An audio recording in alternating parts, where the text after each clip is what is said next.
Start video transmission, and we are live.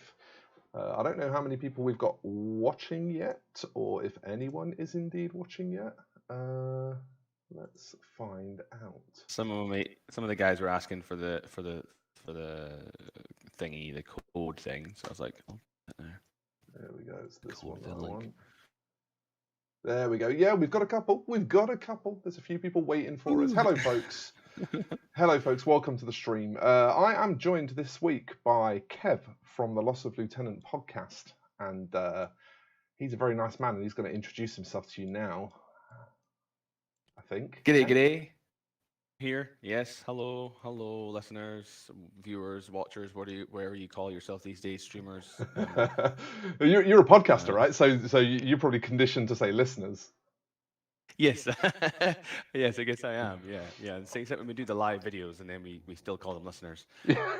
Yes. Hello, I am, as you said, Kevin from the Loss of Lieutenant Infinity podcast, and I am here today. Coming from Australia, it is just past 8 o'clock in the morning, and we're about to throw down some 25 points of Code 1. And that is the reason why we're playing at this ridiculous hour for UK folks. So, yeah, if you're wondering why the stream is 9 till 11, it's because I very cleverly chose an opponent who's in Australia. So don't be fooled by that accent. I mean, what else have you got to do on a Saturday night in November in the UK? Really? Well, do you want to go outside? I wouldn't want to go outside. No, but like I do like movies, and we were originally before I made this plan, we were going to have a bit of a movie night. But you know what? We managed to fit Black Widow in earlier, and that was really good. I enjoyed it a lot. So I think I'm happy enough for what we've managed in terms of a movie night. Kev, we went actually and watched the new No Time to Die last night in the cinema. Nice. Is it good? Oh, in short, I didn't enjoy it. Okay. Well, no, that's a lie. I'm a bit critical. I thought Daniel Craig's a good Bond. The action scenes were really, really good, but the story was just like WTF. I have heard very mixed reviews. Right, have you got your army out of its bag yet, Kev? It's not in its bag. It's currently in its bag. But it's in the hidden part. It's in the hidden part because I don't want you to see all my secrets. But I will I will just take them out of the bag and I'll put their hidden stuff not on the table. And, I've just got mine already in camo mode. That's my cheat.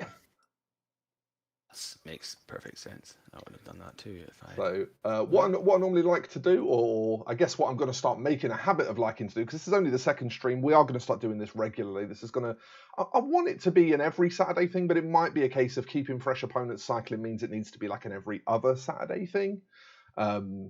But the way I want to start this is I want the guests to introduce what they're playing and talk us through the non-hidden parts of their army. So I know obviously you can't give me the tactical advantage by telling me what your camo tokens are, but I would like you to give the audience a little lowdown of what you've got that you can share, and sort of give them a little idea of what it does. Because a lot of the people watching this will be either brand new to Infinity or will have indeed never played Infinity. So I think it's kind of helpful to let them know what these things do. Absolutely. All right. Well, let me run through what I've got. So it's 10 orders, or actually it's 9 orders on the table, and we have Narcius. He is a Umbra, so he kind of does. He is a hacker. He's also very good in close combat. He's got Protheon, which is a unique CA ability that allows you to basically suck wounds off of your opponent when you hit them in CC. It's gross. And he's like, he's real gross. He's 6'2" move, massive CC attacks, DC attack +1 burst, and yeah, he gets stronger the more he fights you. And something that people who have not played Infinity before, something that you might be interested to know is that unlike in a lot of games where wound draining abilities only go up to the unit's maximum wounds, this thing starts on 1 wound, but it can drain wounds beyond its 1 wound that it starts with. It can actually go above max by draining those wounds off of people. So the more things it kills in close combat, the harder it actually becomes to kill.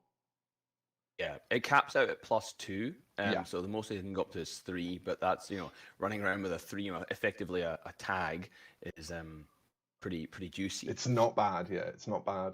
Yeah. Hey, Ryan. Hey, So we've also Mossy. Sorry, whenever you hear me talking to chat, just ignore me. Okay, cool. So we've also have a Tensho boarding shotgun. So he's just a pretty regular dude with a boarding shotgun. Nothing much to talk about there. We have 2 remotes, M drone, who's your specialist dude with a combi rifle, and a Q drone, who is the best TR bot in the game, in that he has a HMG total reaction like every other TR bot does, but he also has mimetism -3 to make him just a little bit harder to Ooh, shoot. that's quite meaty. Hmm He's a deadly boy. And then to keep all this stuff running, we have a medtech and a slave drone. So the medtech is unique in that he's a doctor and an engineer, so he can heal Nurkius and he can heal my remotes. Pretty And special. he's pretty special. He's 6'4" move as well, and he has a little what we call a nurse worm. This is Doctor Worm, and this is Nurse Worm. Nice. And then Very four cute. camo tokens of Yes. 4 camo various tokens. kinds. 3 neg 3 camo tokens and 1 neg 6 camo tokens. So that can only be 2 things in combined army. The neg 6, it can either be a Noctifer or it can be a Malignos. Yes, and then these can be a couple of different things. One of them I suspect will be Mentor. I know that's a popular CA unit that has camo, it could be isn't it? Could be Mentor, Shrouded, Caliban, I think, are the 3 things that can be in one. Could be one of each, Kev. Could be one of each. Well, I'm not going to know until they kill me. Right. Okay, so pretty dangerous, but pretty all-round list as well by the look of it. Obviously, these camo tokens throw a bit of an X factor into that, but it feels like a pretty well-rounded list. I'm now because we're playing supplies as well, and the way that you have to pick up the supply box is with a specialist. You need specialists in this game in order to be able to win it. Yes, you do. Yeah, it's this is one of those very interesting games where you find out why there are cheap specialists, because sometimes you don't always want to be sending your high points cost models right up into the line of fire in the most contested part of the board. So these can be the kind of games where cheap specialists can either be great or terrible. Meanwhile, I'm going to take you over to my list and talk you through what I'm doing. Couple of things. I'm playing Jing, so this is not my normal army. Sorry, Sylvander. Hello to you as well. This is not my normal army. I don't usually play Jing. I usually play Ariadne or occasionally O12. I've never played Jing before, but I know roughly what they're good at. One of the things they're really good at is heavy infantry, so that's something that I'm leaning into for this game. So we have got a couple of CNs, one with a multi-rifle and one with an HMG. So these are big, chunky, heavy infantry. But they also have multi-spectral visor level 2, because I know that Combined Army likes to bring lots of sneaky things. So I've made sure to bring lots of things with MSV. So you've got 4 sneaky units, I've got 4 MSV units. My other 2 MSV units are these. I can't show you my other 2 MSV units, in fact, because they are camo tokens. My other 2 MSV units are these camo tokens. We've got plenty of ways to see your sneaky guys. Then we've got a Zhanshi Yisheng, which is a doctor, and she's got 2 slave remotes with her. Servant remotes are an interesting thing in Code 1. They don't generate orders, but they do copy whatever actions their controller takes. So if I elect her to take a move action, even if it's an idle, both of these take a move. If I elect her to do a heal action, both of these do a heal, which means that I can spread out for an extra. These are half a point each. So for what is she? I think she's a point. So for 2 points, I effectively get 3 doctors. It's pretty good. And that's going to be good because I've got, obviously, a lot of heavy infantry, which is multi-wound stuff, so you have a vested interest in keeping it in the fight. The software we're using is Tabletop Simulator Sylvander, and actually we are giving away copies of Tabletop Simulator to patrons at the moment. So if you check in the Discord, under announcements, there is a post under announcements in the Patreon Discord that gives 5 opportunities to grab a copy of Tabletop Simulator on me. I bought a few copies for the community. So carrying on, I've got some Yamails, one with a Spitfire and another one with a multi-rifle. Got a lot of multi-rifles in this list. Spitfire just gives me a little bit of fire support. It's a bit of a heavier weapon, something that can chew through some of Kev's lighter stuff. They put out like 14 damage and 4 shots, I think, off the top of my head. And then a Zanshi Hacker, just because it's literally a half-point specialist. I have very little intention of doing any hacking with it. Because I'm pretty sure that Kev's got very little hackable. I mean, maybe we can get in and get that total reaction bot, but probably not. And then a Zanshi Paramedic, again, because A, it's a cheap specialist, and B, it just gives me another paramedic that I can mark one of my valuable 2-wound units with in order to be able to keep them in the fight. So we basically got some little paired off cores of shooty heavy infantry goodness, and then this hacker, and finally a cheerleader bot. This thing is shit. It does nothing. It's got it's a half a point bot, but it generates an order, and it has a -3 para CC weapon, so it can be a good thing. Yeah, like it can be a good thing if it gets into combat with you. It's pretty decent. But outside of that, it's it's just a cheerleader. And then, as I say, a couple of things under these camouflage tokens as well. So these will remain a mystery what they are. And I think we are probably ready to roll for initiative, Kev, if you're good to go. Absolutely. Righty dokie. So my lieutenant is whip 14. Mine, I believe, is whip 15. Oh, that's cheeky. No. Okay. I failed on an 18 anyway, so it don't matter. All right. Well, I got a 10, so we're not re-rolling. I do indeed choose, and I'm going to choose.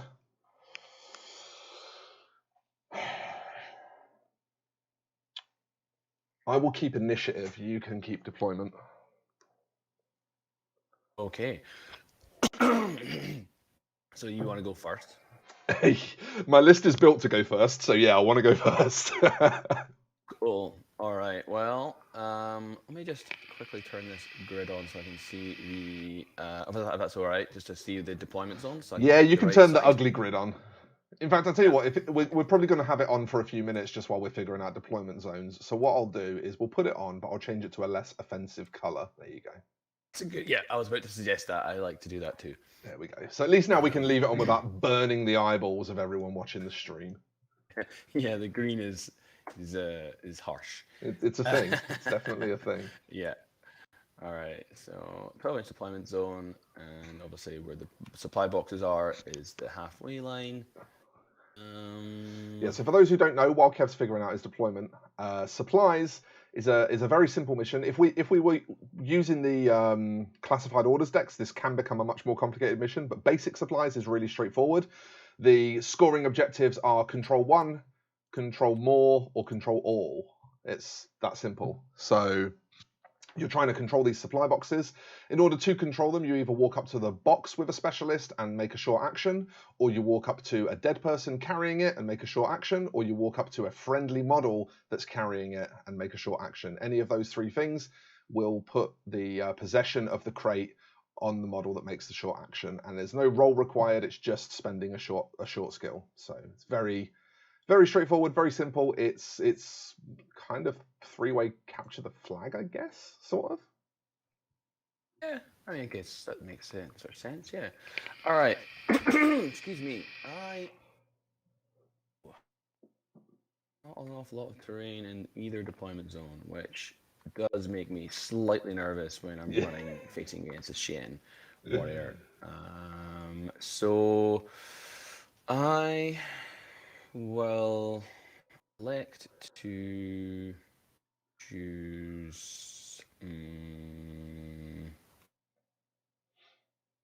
We'll go on your side because it's slightly better defensible. Okie dokie. Let me pick up my army. I'll change my color to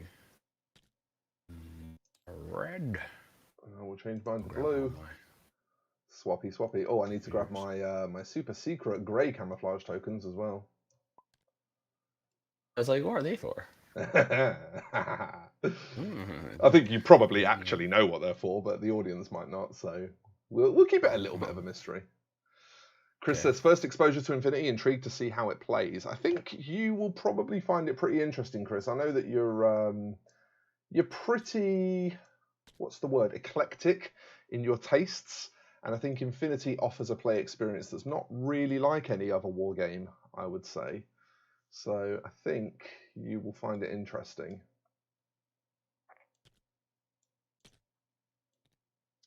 I should point out my 2 camo tokens are also infiltrators, Kev. That's a thing that might matter. Sure. Yep. All right. Yeah. So yeah, you can deploy first. I thought you might make me deploy first. You know, I had a feeling that might be happening. Yeah. I mean, I don't think I want to severely handicap myself. So anywhere in my table half, well, we're having this one. That's a given. And gonna get my anything about this table that we should go through? Is there anything? Is there any curly bits? I don't see anything. No, I don't think there's anything particularly tricksy. Buildings. Yeah, I mean, these are all climbable anyway, right? They're all like panel-sided. I think it's fairly reasonable to say they can all be climbed. Climbed the long skill, but the only ladder is here. Oh, the ladders not require a long skill? Ladders don't require a long skill. No, you can just go up them like they were. Ladders mean that the terrain becomes horizontal effectively. There's some non-3D ladders sculpted into this building here on this side. So all these ladders here just allow you to go up and down without any penalty. You know, here as well. But anywhere where there's not a ladder and your silhouette's not big enough, then you have to do a long skill climb. Makes sense. Okay, second guy is going to go here. That's my other infiltrator. While you're deploying, I'm just going to go refill my coffee cups. I'll be right back. That sounds like a great idea. Yes. Right. And then we've got a Cien and a couple of Yamal that we need to find some nice firing lanes for. So let's see here. Are we 8-inch deployment zones for this mission or 12? We are 12-inch deployment zones for this mission. Okay, that's pretty cool. Hey Jim, how you doing? It doesn't have to require tons of tokens, but it's much easier to track stuff with tokens. It also uses hidden information, which is quite good fun. So 12 is the third line, yeah. That's what I thought. They're 4 inches each, these lines. So we've got up to the third line for everything else. So let's see here. Let's have a Spitfire covering this firing lane. That gives him like all of that and a bit of that. That's pretty good. We've got a couple of multi-rifles here. Let's have those. We kind of want those in a good position to just advance. So I think what I'm going to do is pull them fairly far up, and they look like they're in the open here, but if you actually look at like their view to his deployment zone, he's not got a ton of firing lines on them. If you put something like on top of here maybe, but for the most part he's actually not got a ton of firing lines to them. So I suppose outside of here, but I'd still get cover, so that's fine. Make sure that I tuck in.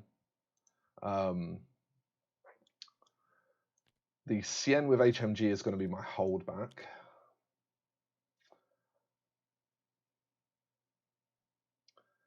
Looking forward to seeing some small unit actions. Spent most of today taking a beating at Heresy with all the models in the world. When playing in person and deploying camo troops, you just keep a note and number all your camo tokens. Yeah, there's a bunch of different ways you can do it. A lot of people use custom camo tokens because that's just the easiest way of doing it. I think for this guy, we want this firing lane here. So again, we want to put him in a position where he has cover. So I don't think he can get far enough to the right there to pull me out of cover. I think no matter what, this lane here, it gives me either cover from this or cover from this. In fact, I can probably edge him forward a touch more as well and still be in that same position as long as we stay tucked in. Yeah, that's pretty good. Let's also make sure everything is rotated the way we want it, because facing matters. Yeah, custom tokens are kind of the better way of doing it, really, Elijah. Just because, like, with a custom token, you can have different colored ones, whereas the paper camo tokens, they're all, they all look the same. So yeah, I think, to be honest, you're probably a lot better off using custom tokens, but you absolutely can just keep notes for sure. Or you could like use dry white markers on them. That would be fine. Like dry erase markers. Right, then other stuff. So we want, let's see, let's have a Yao Zhou here, a Yao Zhou here. Back, baby. Hey.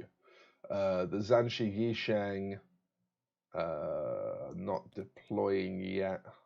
The paramedic here. Cheerleader bot is going right out in the open here, providing cover. Or is it? This terrain is shit. No, the cheerleader bot's just deploying up here and doing nothing for the whole game, I think. No, That'll all provide cover up there. There's a bit of a lip. Yeah, it's a bit lame though, isn't it? Is there a ladder where I can... Yeah, there's a ladder. I can bring it down if I... There's a ladder in all those. So these are all based off the old CB paper terrain that you used to get in the old battle boxes. They are, aren't which they look fine, but in real life they were not great to play on because they were so lightweight.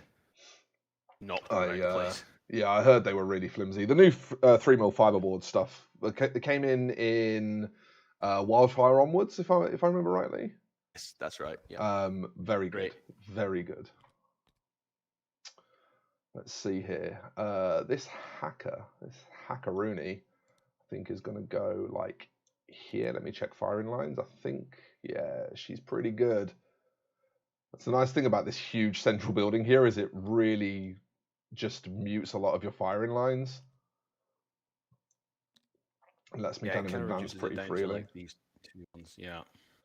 I've got my hold back here. So the last thing is just this Yisheng. Where is this Yisheng going? I think probably here. Yeah, that makes sense. So it's your turn to deploy, and then I drop my hold back, right? That's correct. Cool. Right. Okay. Do this.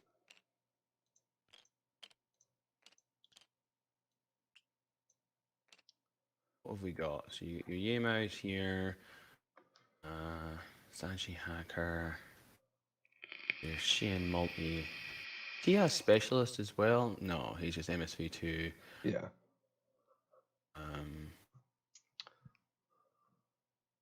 Some of the times on TTS the profiles aren't fully updated, but I think that looks okay. The is that multi marksman or just a marksman rifle that he's got on your? It's just a multi rifle.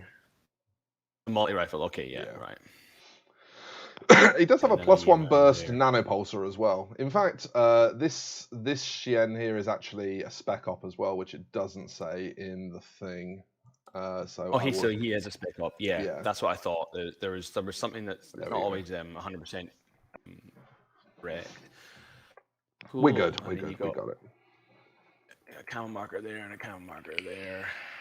Right. Easy.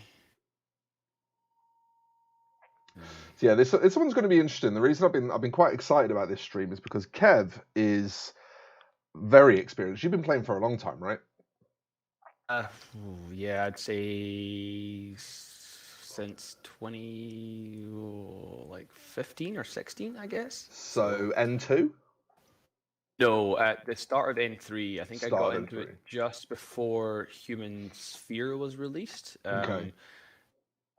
Human Sphere N3, which was the kind of expansion to the original, the initial N3 rulebook. Right. And then, been playing it pretty solidly since then. And so obviously my experience is about 3 to 4 months. So there's quite a gulf in what we in our relative skill levels to each other. And it's going It's to be very exciting. interesting to see. Yeah, exactly. It's a really good test for me on how hard I've studied up, which is why this is such an attractive matchup to me. Hmm. Yeah, and it's kind of like for me, it's sort of excuse me. It's like being a new player is a good way of finding out like some of my bad habits as well, because Sure. a new player will have read the rules possibly more frequently or more recently than I have, and there'll be Sure, just be yeah. assumed knowledge that I'll probably be corrected on this game, so this will be good too. And I guess that's kind of interesting as well, because obviously you're normally an N4 player. You normally go for the full fat experience, not the Coke Zero. That's right. Yeah, that's right. Yeah. So comparatively, there's it's easier for me because I just don't know the extra rules that you know. Whereas for you, you've got to forget or remember that those N4 specific things aren't in the game. Yeah, that's correct. And I think the other thing that's kind of, I mean, Lost the Lieutenant, we championed in Code 1 when it came out, because we were playing N3 at that point, and we were like, well, N4 is around the corner, let's start playing Code 1, because as CB say, it runs the N4. I've never gotten good at playing this TTS malarkey. TTS doing It TTS runs. things. Yeah, it runs the N4 engine. So we're like, well, the bones of the game are there. We might as well learn N4. So we quickly got into playing Code 1, and we learned about the dodge changes and the sort of the basic rule changes. But when N4 came out, we are like, oh yeah, this makes sense. And it was so funny to see on the forums and on like online when N4 dropped, people were like, oh my god, look at all these amazing changes. I'm like, yeah, we've been playing this since March, dude, because we've been playing it on TTS. Yeah. Where have you been? And they've just been like, oh no, we were waiting for the full N4 to drop. So it was like we kind of got a head start on it, N4 when it dropped, which was quite cool. So Chris, this is an interesting one. Code 1 is it's a stripped back version of the rules that Corvus Belli released to try to combat the barrier to entry of having such a deep game. You know how people often describe 40k as like having the breadth of an ocean but the depth of a puddle? That's something that I recently heard, and I think that's a really good way to describe 40k, because its rules are really widespread, but they're all kind of similar. They all kind of do the same thing, so it's not really deep. Well, N4 is like the opposite. The rules are really narrow in width, but they're extremely deep. There's like a fucking ton of them, and they all do something different. And obviously that's quite challenging for a new player to assimilate all of that at once. So Corvus Belli very cleverly decided to release a stripped back version that is just shallower.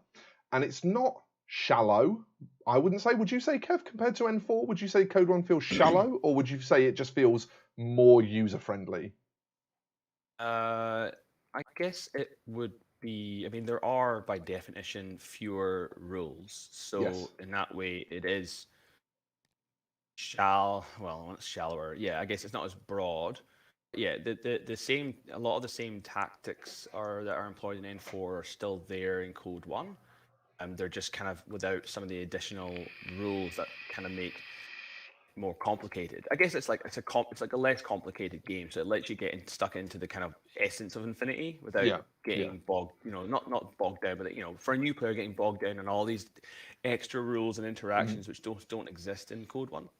And I suppose the thing is, Code 1, it kind of lets you learn the play patterns and the mental approach to Infinity without needing to absorb all of those individual rules.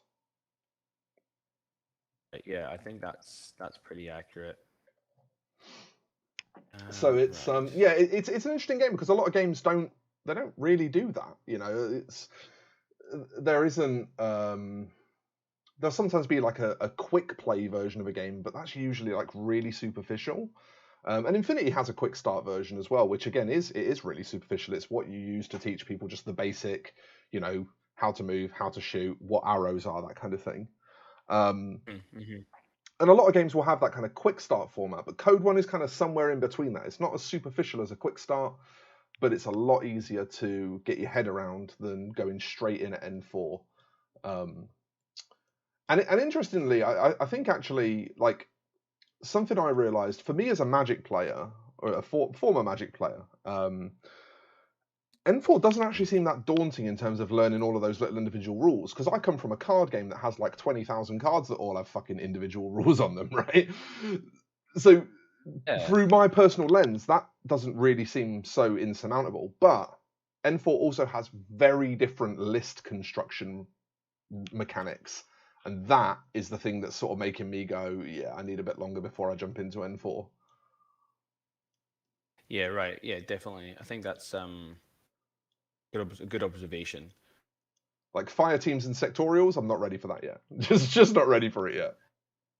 Yeah, I think that's sensible. I think people do get kind of daunted by N4 because I've heard it's complicated, and then when I say to players, I'm like, it's actually in some ways it's less complicated because there, like you say, there's a combi rifle is a combi rifle. There's no combi rifle for different armies that you have to remember which each combi rifle does, and there's not everything's essentially a universal special rule. So once you learn it in one army, you learn it in them all. Exactly. And there's just a couple of edge cases for like the alien factions that just make them a little bit trickier, but not difficult. It's just it's that's there for flavor. Sorry, I'm just about ready.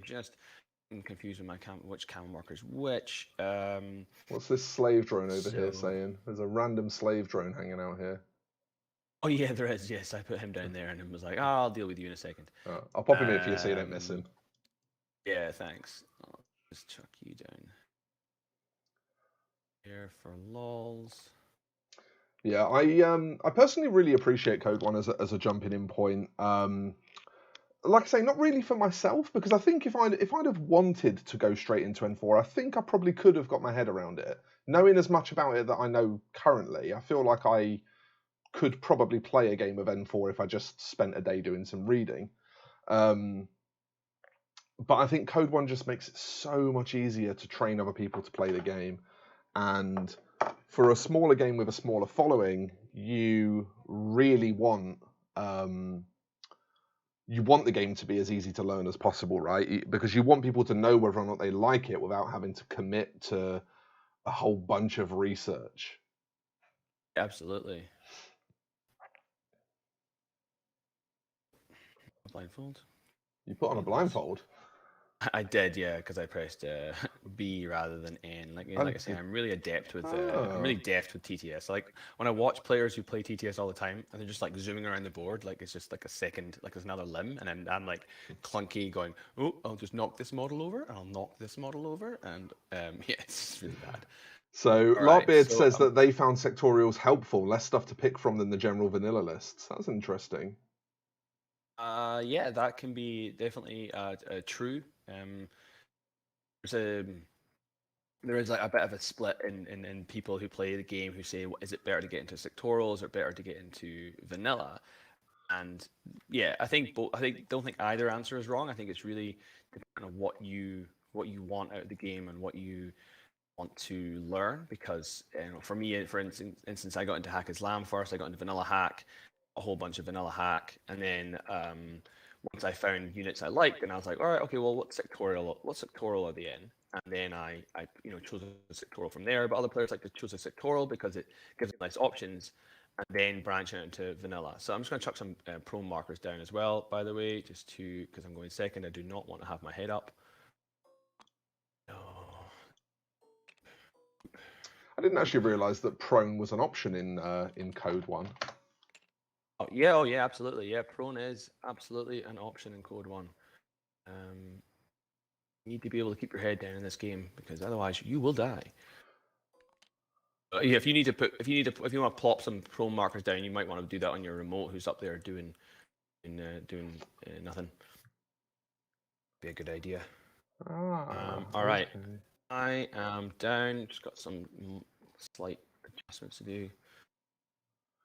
Okay, so is popping up automatic from prone? Cancellation. A prone trooper may automatically cancel this state at the beginning of their movement by declaring a skill or arrow with the movement label. Okay, so you automatically de-prone. Cool. I wish I'd have realised that. Yeah, this guy definitely wants one. I don't know why I didn't think it was in Code One. I honestly do not know. I'll keep another one. Yeah, it's a pretty essential part of the game. And yeah, like you said, it is you do automatically come up from prone, but you have to declare it before each short skill. So Right. that's at the start of it. So if you can like start standing, go prone, and then move as if you're prone, and then second short skill you can stand again, and then but you can't move and then go prone, if that makes Sure, sense. sure, sure. Yeah, sure. So, couple more interesting comments here. Elijah says Universal Special Rules is so much nicer than that other game.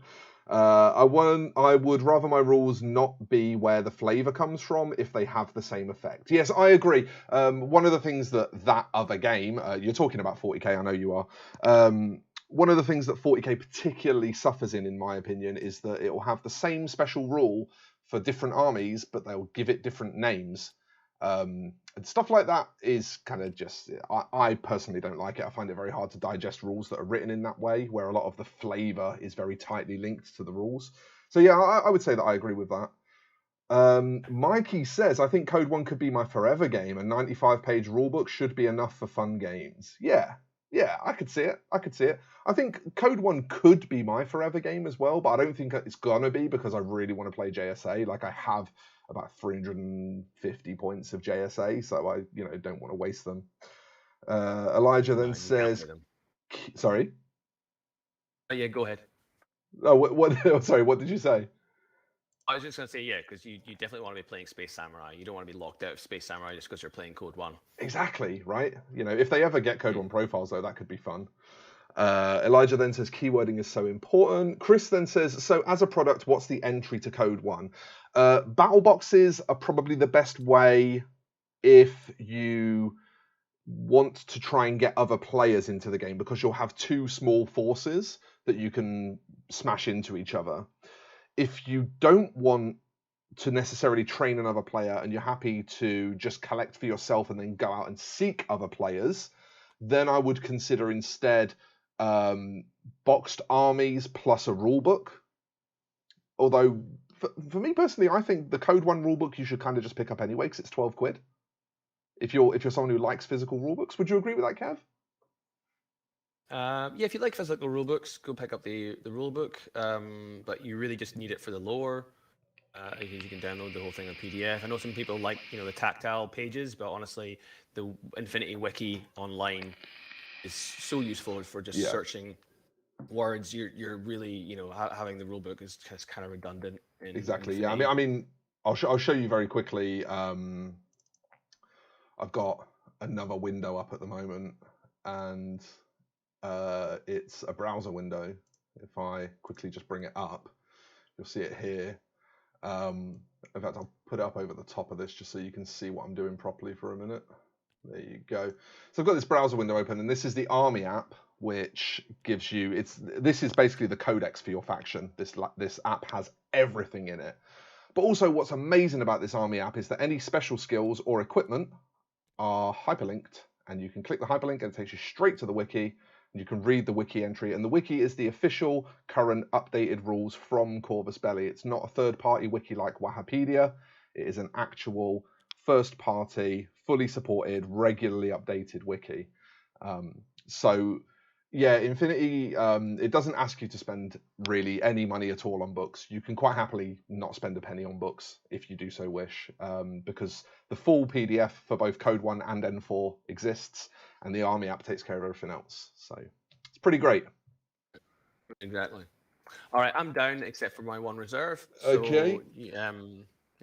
My holdback then is this CN here, and he's just going to pop in. Hang on a second. Let me just double check firing lanes again. So you did give yourself this fella here. So we do need to be aware of not being in his field of view. And I think things prone pretty much anyway.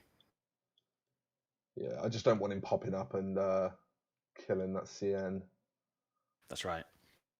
But I think I can deploy there pretty easily. Yeah, that's all good. So I think I'm ready. All right, my reserve is my TR bot. I'm gonna chuck him on this side in this corner here on this building.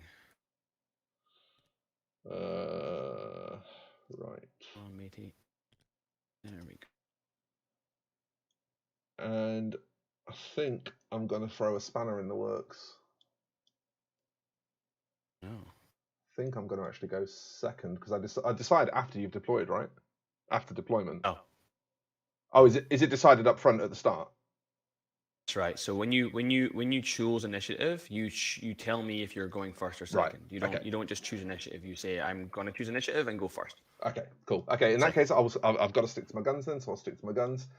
Although that's kind of a cool ability, but to be like to add that into the game somehow. But I think that's the way it plays. Yeah, if there was a way you could have some sort of tactical espionage element that lets you kind of change your choice after deployment, that'd be pretty cool. Saying that, I think what was it? Is it 40k or Fantasy or something did that where you could like choose to go in second if you rolled a 6 at the start of the game. Seize the initiative. Yeah, that was an 8th edition thing that was so annoying. It was so unpopular, especially because it was on a 6-up die roll as well. Like that was one of the particular things that made it really, really upsetting. Looks like we've got a bunch more chatters now. So just before we start the first turn, we'll just have one more check of chat. Johnny Rotten says the action packs are awesome. The action packs are awesome for the armies that they're available for. And also the collection packs that are coming out December 16th are incredible. They contain every single Code 1 release for the faction, but they're currently only available for Yu Qing and Pano, although they also include a hard copy of the rulebook, so they're very cool. What else have we got here? Mikey R says, I'm looking forward to building a Yu Qing Force 1 model at a time. No mass purchases for me. That is very sensible, Mikey. I respect how sensible you are. Johnny then says, I lack the self-control. Sorry, can I know this is going to be very unprofessional. Can I make one? I was just looking at, this is, you're just talking about like N4 and Code 1 problems. Yeah. I just looked at a Code 1 profile and it isn't the same as it is an N4. And I'm like, oh no, my plan is ruined. Can I make one slight adjustment to this guy up here?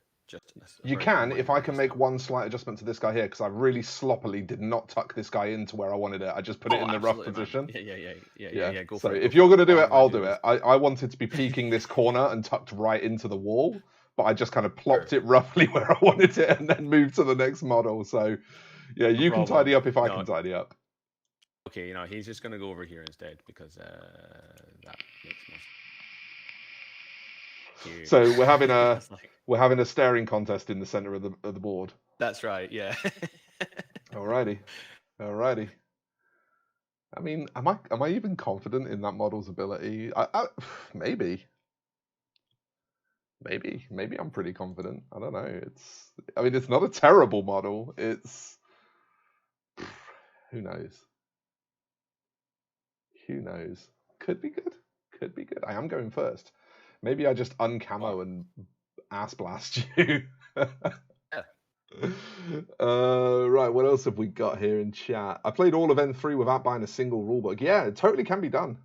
I guess it also has a big tick beside it as it has Scots in space. Yeah, Caledonians are fucking sweet. They're really cool.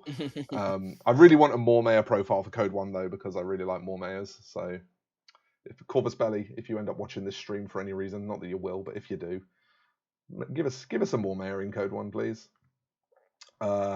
Even the 15 models in Crimson Stone are a bit much for me. I find the more models I have, the harder it is to paint any of them. Yeah, painting pressure can be a very real thing. Very, very real thing. I find it really hard to discipline myself to take days where I paint my own stuff instead of just working on commissions all the time. So I totally get it how the pressure of having a lot to paint could cause you to actually not hobby. Just Spider-Man memeing on the roof there. Yeah, just pointing at each other. No one wants to move first. Right, are we ready to start? Yeah, we are, man. Okay, let's do this. So, let's see here. You've got 10 orders on the table, is that correct? I have got 10 orders on the table, plus a lieutenant order. Okay. Right, so first things first. I'm going to flip an order. And I'm going to activate this model here, and I'm going to declare a move, a 4-inch move. And the route I want to take is something like this. Cool. Here to here. So the Q drone will see you, and it will delay. Okay, I'm going to declare move as my second action. Lovely jubbly. And I want to go like, come on, this. I've got no other arrows. Okay, anything coming off this delay? No, because you chose to move with your second short scale, I can do nothing. Oh, is that a thing? I thought so. You can't even discover. No. Ah, that's interesting. If you choose to delay and your opponent does nothing that reveals them, then I lose my arrow. The whole idea of it is if I discover you now, sorry, if I discovered you after your first short skill, you can just shoot me for free. I don't want that to happen. You're probably in good range. You might be in good range, and then blah blah blah. Whereas if I delay and you decide to shoot me, then I can shoot you back. Kind of an either or. I can either choose to discover and possibly get shot for free, or I can choose to delay, hope that you reveal, and I can shoot you. Yeah, Johnny and Chris, it's definitely very doable. I'm currently about 150 points into 2 armies, and I've painted a few odd models for other armies on the side as well. And like I say, I'm notoriously slow at getting my own stuff painted. So if I can get what is effectively an entire army's worth of models painted in 3 months, then I think it's pretty doable for most people. Right, I'm going to flip another order, and I'm going to activate the camo token again, and I want to move just tucking into here now. Okay, out of line of fire at that point? Yeah, I would like to be out of line of fire. Okay, you'll need to tuck in a little bit more. Q-drone will still be able to see you. Yep, now you're fine now. Q-drone will delay again. Okay. And nothing else is going to do. This cam marker is obviously not going to do anything either. So no other arrows. Cool. Place deployable is going to be my second action. So if you do that, then I will get to shoot you. You started your movement in line of fire, and because I'm delaying, if you reveal yourself anywhere along this movement, then I get to shoot you. Yeah. I have to idle this turn, don't I? And then spend a third order to do it while I'm out of view. Yeah. Yeah. This can't eat an HMG shot even at -3. Imagine the BS is generally not great on these. What, like BS 11? HMG is going to be at bad range there. We haven't turned the grid off. Yeah. See, again, we always do that. Yeah, so, I mean, yeah, depending on what you are, you're going to be, I'm going to be surprise attack, mimetism. Yeah, it's not, shoot me at that. If you shoot me at that point, it's probably not good for me, but it's also dicey for you. Yeah. So you'd be on 5s, but you're going to get like 4 shots to do it with. Correct. And in 4 shots, you've got a pretty good chance of getting at least 1, and I don't even know if I could eat 1. So yeah, I'll do an idle for the second one, and then we'll use a third order for it. Okay, doke. So third order, and it's going to be idle place deployable. So idle, and then obviously I can't do it. I'll delay with this guy, and obviously this guy can't see. Yeah. And then this in silhouette contact. I'll just. How do you do that little nudge that you were doing? Hold down N, and you can just kind of nudge it. I like that. And then that will reveal your cam marker. It does reveal, yeah, and it's a Guilong. It's actually the wrong Guilong. I put the wrong one in the wrong place. Do you mind if I swap my 2 Guilongs? Yes. I mean, it's going to give you free information because you're going to know that this one is also a Guilong now. So I feel like the punishment is equal. Like I lose my hidden information, but it also means that I actually have the correct models where I want them. Yeah, it's the shotgun one I wanted up here. Okay, just I mean, obviously I wouldn't have known this, but is that boarding shotgun profile a specialist? That's a great question. If it's not, you won't be able to pick up that supply box. No, it's not planning to pick it up. Okay, cool. It's going to do exactly what this one's going to do and put a mine on it. Sure, sounds good. All right, so this guy is a multi-sniper. Is that right? Yeah. So what I wanted to do was I wanted this guy up here, because I figured the best chance that you would have, this guy's probably not going to get to run away, whereas this one probably will, so I can position it somewhere where it can obviously do some business. But this one's probably not going to get to run away because it doesn't have a convenient ladder. So I wanted this one to be the shotgun in case it got stuck up here with another model, which is what I figured would probably happen. And this one to be the multi-sniper so that it could go and reposition after it's laid its mine. Okay. Because obviously we've got That's this very cool. really nice roof here. Yeah, that's very cool. I dig it. Well, I'm gonna. Yep. So that's fine. You've done that. I can't react to that. I mean, this camel Okay. marker does technically get a dodge reaction because you've activated with an 8, but that would reveal my camel state. So I'm just gonna stay still. Yeah, fair. Absolutely fair. Okay, let's start advancing the troops. Let's activate an order here. And this Zanshi is going to move like this. No arrows to that. Okay, and move again up to behind this crate. We're going to activate... First turn is always very positioning, isn't it? All about positioning. Let's see. So I've got to make sure I stay out of line of sight of this guy, which I think the roof's actually giving me. It's really hard to see. You can't. No. So I'm prone behind all these buildings, so I cannot see you in any of these things. I'm not giving. Yeah, okay. Don't worry about this guy. There's a lip on that building, and when you're prone, you are 3 millimeters high. So yeah, you're the height of your base. That. Yeah. Okay, we're going to move this CN up then. So he's going up to here, and that should be no arrows, I believe. Mr. Shen went to there. Nope, I can't see anything from there. Okay, and move again. We're going to go 2.5 to get around this statue, and then 1.5 to tuck in on the corner here. Nice. So I think Shen's are 6-2 move as well. You might be right, you know. So yeah, I would have had an extra 6. It's still 8 in total. I still moved 8 in total. Still exactly, yeah. So it doesn't matter. Doesn't matter, but yeah. But yeah, you're quite right. You're quite right. They are 6-2. Let's activate again this model, and this crate. I can just go over it, right? I can just go like 1/2 an inch up it, 1 inch across it, 1/2 an inch down it. Yeah. Oh, just because you're taller than it, you just ignore it. So you just go 4 inches, you just yeet across it. Oh, sweet.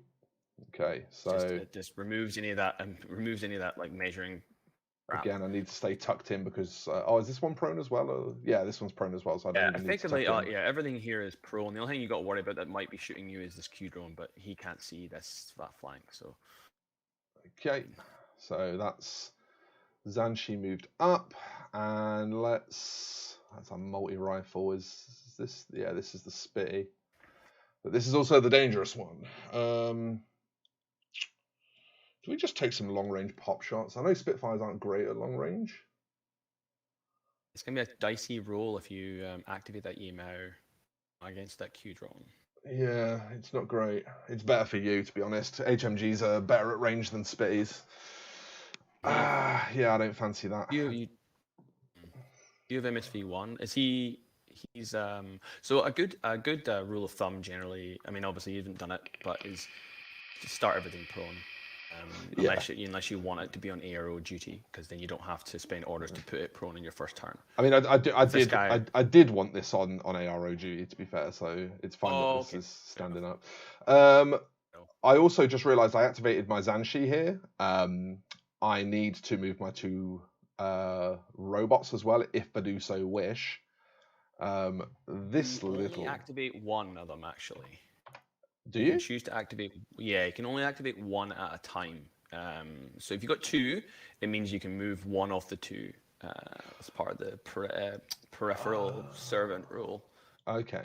I don't think I actually want to move any of them really anyway. This one's out of sight, so I'm just going to tuck it into its mate a bit more. I don't think this one's actually going to move anyway, because I think you can just... Oh, no, actually, yeah, it doesn't matter. Okay, next order. We've got 3 left to spend. I'm trying to make sure that I'm set up here. Do I want to now pull the trigger on this? Because The TR bot can't see me. This can't see me. It is just this I've got to fight. And I'll have surprise attack. So do I want to go idle disco? Or do I just want to go idle? You can discover shoot as well as Actually, that's a good point. I can go disco place deployable, can't I? Well, I mean, you don't have to tell me what you're doing yet. So all you have to do is just go discover, and then let me decide what I want to do. And then once I've decided what I do, then you can place deployable or shoot me. Yeah. Yeah, that's a good point. Yeah, so let's start with a discover then. We're at +3 range. You're giving me -3, so it's gonna just be a straight whip discover. So you discover, and it'll reveal what you are, which we obviously know now as a Guilang boarding shotgun. Yes. So you have MSV 1, so you will remove my mimetism, and because this is an objective in the middle, you can't actually touch it at the start of the game, so you can't claim cover behind it because you're not allowed to physically touch it. So you're just going to be a straight +3 to your whip, which means a whip 17. Yep. Discover me, which is not great for me. So I'm going to. Oh, sorry, I wasn't expecting you to roll that already. Sorry. Because I still have to declare my. It's fine. It's fine. Cancel the roll off. It's me being trigger happy. So just like talking through my options here is like I can at this point now I can either choose to do nothing and hope that you fail your discover, because if you fail your discover, and I'm still in a camel state and happy joy, you can't place a deployable in line of fire of a camo marker. So can't place a mine if I remain a camo marker. Right. But because you're at whip 14 +3 for range, 17, which is a really high chance of you discovering me. So me staying still and doing nothing is basically this guy's death sentence. So I'm going to have to now either choose to dodge or choose to shoot.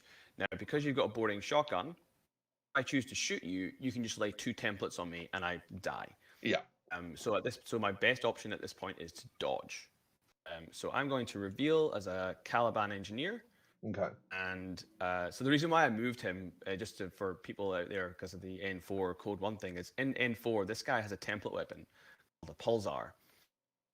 So I was like, oh, yay, I can get to lay a template. But in Code 1, he doesn't have a Pulsar. Yeah. So I realized that I've actually misplaced this. It's interesting that we both planned to play this the same way as well, having the template weapon up on the roof. Yeah, right. Except where you had one and I didn't. So if I do decide to shoot now, obviously I don't need to roll my disco now because you're revealing, right? That's correct. Yeah, the discover is a moot thing because I'm already revealing to dodge. Yeah. So if I do decide to change my mind and choose shoot, it's -3 to dodge a template, right? So you would still be dodging at Fizz 10. It's -3 to dodge because of surprise attack, not because of a template. So I'll still be on a 10. But you're correct, yes, I thought template weapons gave a minus to dodge. Why do I remember reading that? There is a funny statement in the rules, and it's not very well written. It might be because of a Spanish translation, but it's been there since N3. And I think it basically says if you're dodging multiple templates, it says you still take the dodge, you still have to pass a dodge, and it says or at a -3, but it's just a -3 if it's out of line of fire. No, I'll tell you what it is. It says here, as a general rule, dodging an attack with a template requires a successful Fizz roll. As an exception to this, in the following cases, the dodge requires a Fizz -3 roll, and it's if the trooper affected by the template weapon has no loft to the attacker, or if the template weapon is from a deployable. Ah, right. So those are the conditions where it would be Fizz -6 in this case, but it's not. It's just going to be Fizz -3. So you'd be dodging on 10s if I decide to drop some templates. But we could also just have a crazy shootout next turn and you'd end up dead anyway, but I might lose this model, but he will have got his mine down. And that's kind of good because this Caliban is way more points than this Guilong. It's like double the points, I think. I think these are they 3 or 4? They're quite expensive, aren't they? They can be. Let me just remind myself of the Caliban. He's 3 points. Yeah, so I would be trading up if I take the play of placing deployable and then activating and having a shootout. I would be trading up, and I'd have my deployable here to protect this from you getting to it first. Obviously, I'm going to be trying to get to it with, you know, something else. And if you manage to reach it first, I want that deployable there to try and protect it or to make it unattractive to you. So I think we place the deployable this turn. And you can still... yeah, because I've chosen to dodge. Yeah. So I think we place the deployable this turn. You can still roll that dodge and take the move for it, though, right? Yeah, so an interesting part, I don't know if you've got the rule book up in front of you, because I do, is when you actually place deployable, like at what point during the, I think it's, I'm not sure if it's before or after I move my dodge, if I successfully dodge. Well, so I'll roll a dodge anyway. And because you're not shooting me, I don't take the -3, so I'm just dodging on a 13. Yeah, I mean, this can't trigger anyway. It can't trigger if there's a friendly model within its explosion range, so... Oh, it can't. However, I can dodge into CC. You can dodge into CC, and your Caliban isn't the worst in CC. It's actually very amazing in CC. Yeah, it is. Is it like 24 CC or something? It's like it's fucking scary. 23. But the reason why I'm saying that is because if I move before you place your deployable, and I can I can hang where your deployable is. But I can't remember. Let me just deployable. Searching it on the thing. Does this have +1 dodge? Chat can tell me. 2 dodge. He's got. Just 2. Yeah, so you will be able to dodge into CC because you'll be able to get past me. I was going to say you won't be able to go here because of the rules for stopping, but you will be able to get here. Can. Ooh, yeah. Yes. Yeah, you can do it. Dodge into CC. Yeah. Also, it cancels my prone state because I have to obviously cancel prone in order to move 4 inches. Yes. Otherwise, I'd just be dodging 2 inches. So he's going to dodge into CC with your glue line. Okay, so you still got to make your normal fizz roll, right? Did. Oh, did you make it? 10. You rolled a 10. Nice. Okay, so you're in CC with me, but I did get my deployable down. Yeah, I would still like to get to trade here, but I guess I'm stuck in CC now. So what's the move? There's no point in trying to set up shooting into this combat now. It doesn't do anything for me. I mean, the Shen could... Where is he? Yeah, this guy can get over, and... I mean, he's 6'2" move, so it's going to take 2 of these 3 orders to get in. I mean, an option... An option would be to maybe try and get up this ladder over here, and then you can shoot into the combat, because you're only going to be at a -6. But you'd be -6 plus 3 for range. You ignore my mimetism. So as long as you don't, it's a fairly good chance of you just shooting the Caliban in CC and not actually hurting your own guy. But you might also whiff your rolls and shoot your own dudes. So it's kind of... Actually, no. Actually, again, N4 Code 1 problems. I don't think you can actually shoot your own guy. No, you can't hurt him. It's just a -to hit. Yeah. It's just -6 to hit. So there's absolutely no reason. Like there's no downside except that it's a -6 to hit. Yeah. But yes, pretty good. I'm just trying to see if I need to get this Yamao out of the way, because I think its silhouette is completely blocking the ladder. That's the only thing. You can move through your own troopers. Oh yeah, of course you can move through them as long as you don't move, as long as you don't stop on them. Yeah. Correct. Yeah. So it doesn't matter him. Okay. There. Okay. Let's try some fuckery. Why not? Let's move back. So it's 6 for the first move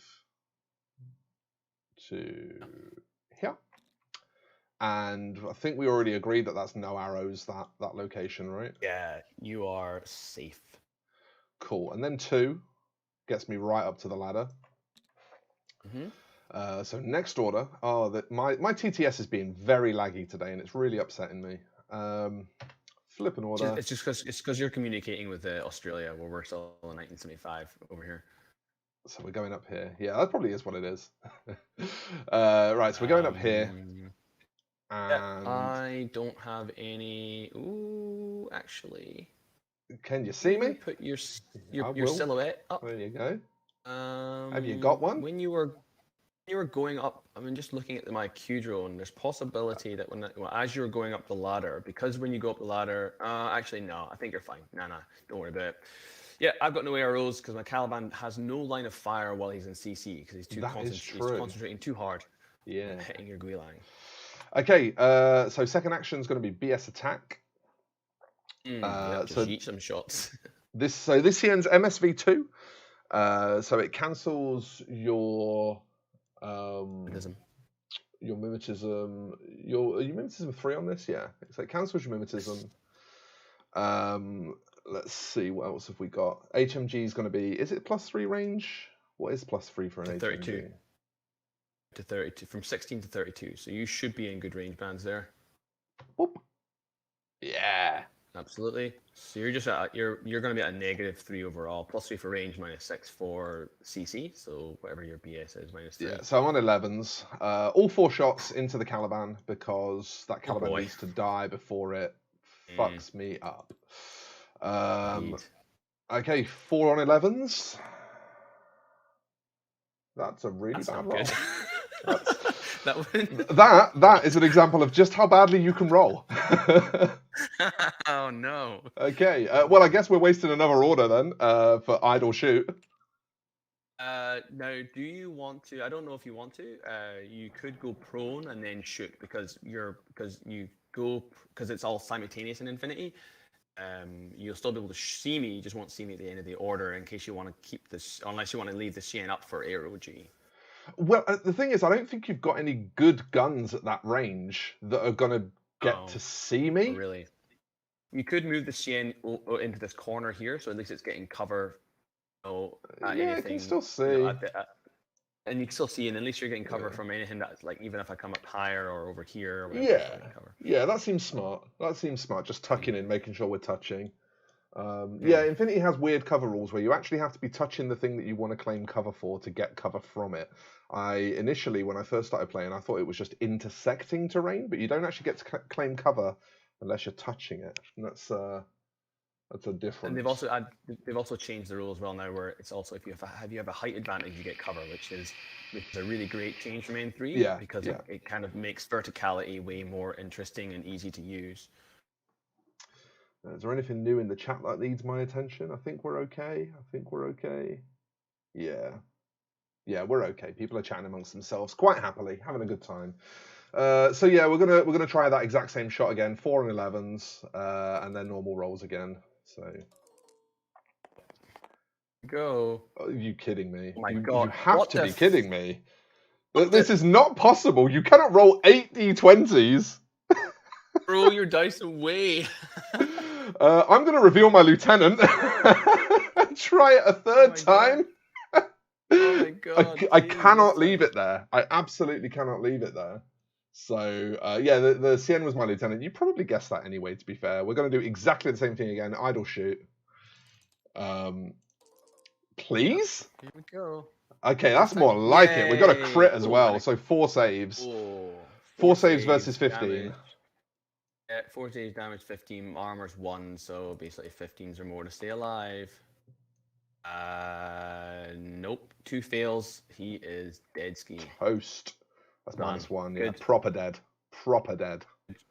Good choice there, because if the Caliban had stayed alive, he would have eaten your Guilang, and because he's got Protheon as well, he'd be up to 3 wounds running around. See, the only advantage is as soon as he eats this, he's stuck here unless he wants to trigger this. That's like the only good thing that comes from it. Yeah, true. But still, he's stuck there, which means I've got to, if I run something up there, the mine will no longer trigger. So if I run something up there to try and get the objective, then I'm screwed, right? Because there's a CC23 beast up there, and I've got nothing that even comes close to that in CC. And with that, dear Kev, I will flip the turn to you. Okay, awesome. So I have lost an order, the Caliban. So I'm down from. So I had started with 9 orders on the table. Sorry, I've got 9 orders on the table, and I have 8 because the Caliban is now dead. So yeah, really good deployment from you to only lose 1 order in the first turn.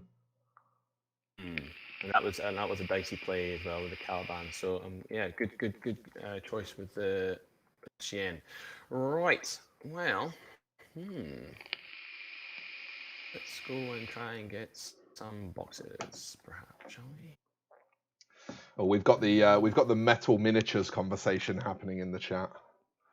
Oh, So it's always an interesting oh. one. It's always an interesting topic whenever it comes up. I think people have some pretty strongly divided opinions on metal miniatures. Yeah.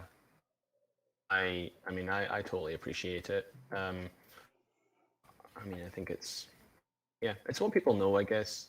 Yeah, When I came it into the is. game, I was like, oh, metal miniatures is interesting, but you kind of just stop caring about it once you start putting them together. And it's not like you're putting together 100 metal miniatures. Yeah. It's not like you're trying to build like a 2000.40k army out of all metal. It's 15 or 20 models, and that's probably as much as you'll ever collect for that faction because you're not going to collect the models that you don't want to play. That's absolutely correct. Okay, let's play some. So that EMO is still standing up, yeah? Yeah. I mean, he's a spitty. It's not the best range at weapon, best weapon at range, but it's also not terrible. So It's not bad. it is an AP Spitfire as well. So actually, to be fair, the AP is probably not even that good against you. Most of your stuff's armor 1, right? It's not particularly hardy, no. All right. I'm more comfortable with metal models now they're lead free. Yeah, that's fair. I'll tell you what really makes a difference. I picked up a new set of files today, and I specifically picked up a new set of files because these are diamond coated files. If you're used to old school files like that we used to use to prep miniatures back in the 90s and prior, you'll know that they can really rough up your miniatures and be a pain in the ass to get clean again, and you often have to like gently skim with a knife blade or something to try and get the roughness down, or sand if you can, that kind of shit. Diamond files, they're an absolute pleasure. As long as you get a coarse enough grit that it can grab the mold lines, they will leave your minis in really good shape, ready to prep straight away, and it's no harder than removing mold lines from plastic. It's really, really good shit. Absolutely. Okay. All right, let's You want that one in the open, don't you? You want it. let's have a punt here. Let's activate this HMG Q drone. Night, Sylvander. We're gonna idle. Looking at your Yemo. Okay, I'm obviously shooting back. I know it's not going to be the best roll in the world, but there's am I? Am I? Here's the question. So my good range is up to 24, which means you're going to be outside of a good range. It's going to be a -3 on the game now. Your MSV1, so you do ignore my mimetism. So you're going to be at -6 at the very least. Cover. Yeah, 3 for cover, 3 for range. So that -6 on my game out is going to put me on 6s. I'm going to get 4 shots. I think, yeah, Spitties are 4 shots, aren't they? Your air will also be 1 shot. Oh, of course. I know how to play Infinity. I know the basic rules of Infinity. So yeah, 1 shot on 6s, or alternatively a dodge on Fizz 11. We probably actually take the dodge on Fizz 11. I better odds for sure if you just want to waste my orders. All right, yeah. So you're dodging? Yeah, we'll take the dodge. All right. We are within 32, so I'm in good range. So I'll be on 4 dice and 11s, +3 for range, -3 for your cover. But no mimetism as far as I'm aware. Yamao, yeah, Yamao have mimetism -3. Oh, they do? Oh, excellent. Well, that's very good. So I'm on 4 dice on 8s then. Okay, 4 dice on 8s for you, 1 dice on 10s for me. You ready? Okay, yep, good luck. I got a 6. So I kill your 4, but your crit hits me. So 2 saves, 15s. It's going to put me on 10s, so I'm going to need 11s. 2 saves on 11s. 2 plus cover. Yeah. Made 1, failed 1, and they are 1 wound. So we're going to go into an unconscious state here for going to exactly 0. So when you're in an unconscious state, you can be revived, which is why I've got this Yao Zhao babysitting it. And this is for the benefit of anyone that doesn't know in the chat. You basically, it's like when you're prone. Basically, the model becomes the silhouette of its base, and it doesn't generate an order. It doesn't do anything until it's got back up. But 0 wounds is not dead. You don't remove the model. That's the point. You only remove the model if it goes to minus. Denis Szczesny says, sorry, Szczesny. I'm not great at pronouncing Eastern European or Central European surnames, so I'll try my best. But they say, coming back to Infinity after a long break, haven't played since first edition, and that's pretty cool. Thank you so much for enjoying the videos, Dennis. I really appreciate that. Yeah, we're playing some Code 1 today, so we're not playing full fat Infinity. We're playing the slightly more relaxed experience, but we're having a good time, so I hope you enjoy watching it. You can carry on, Kev. I am paying attention. Okay, yeah, no problem. Right then. Okay, let's go and do some. Let's go do something silly here. Let's place for another regular order, and we're going to activate the Dr. Worm. Okay, doke. Registered nurse worm, and the worm is not going to go very far because there is a Shane right there. So actually, I can probably move prone. Yeah. So MedTech is going to remain prone and move 3 inches to about there. Yeah, so you become 3-1 move when you're prone. You move at half movement. And the slave drone is going to come out 2 inches here and 4 to there. And arrows from that. Let's see. Imagine you do. Because I think the Dr. Worm's prone. There's nothing really looking at it. Yeah, I actually don't think I have got anything on the nurse. You know, this hasn't got a shooting weapon. This is unconscious. This can't see. This can't see.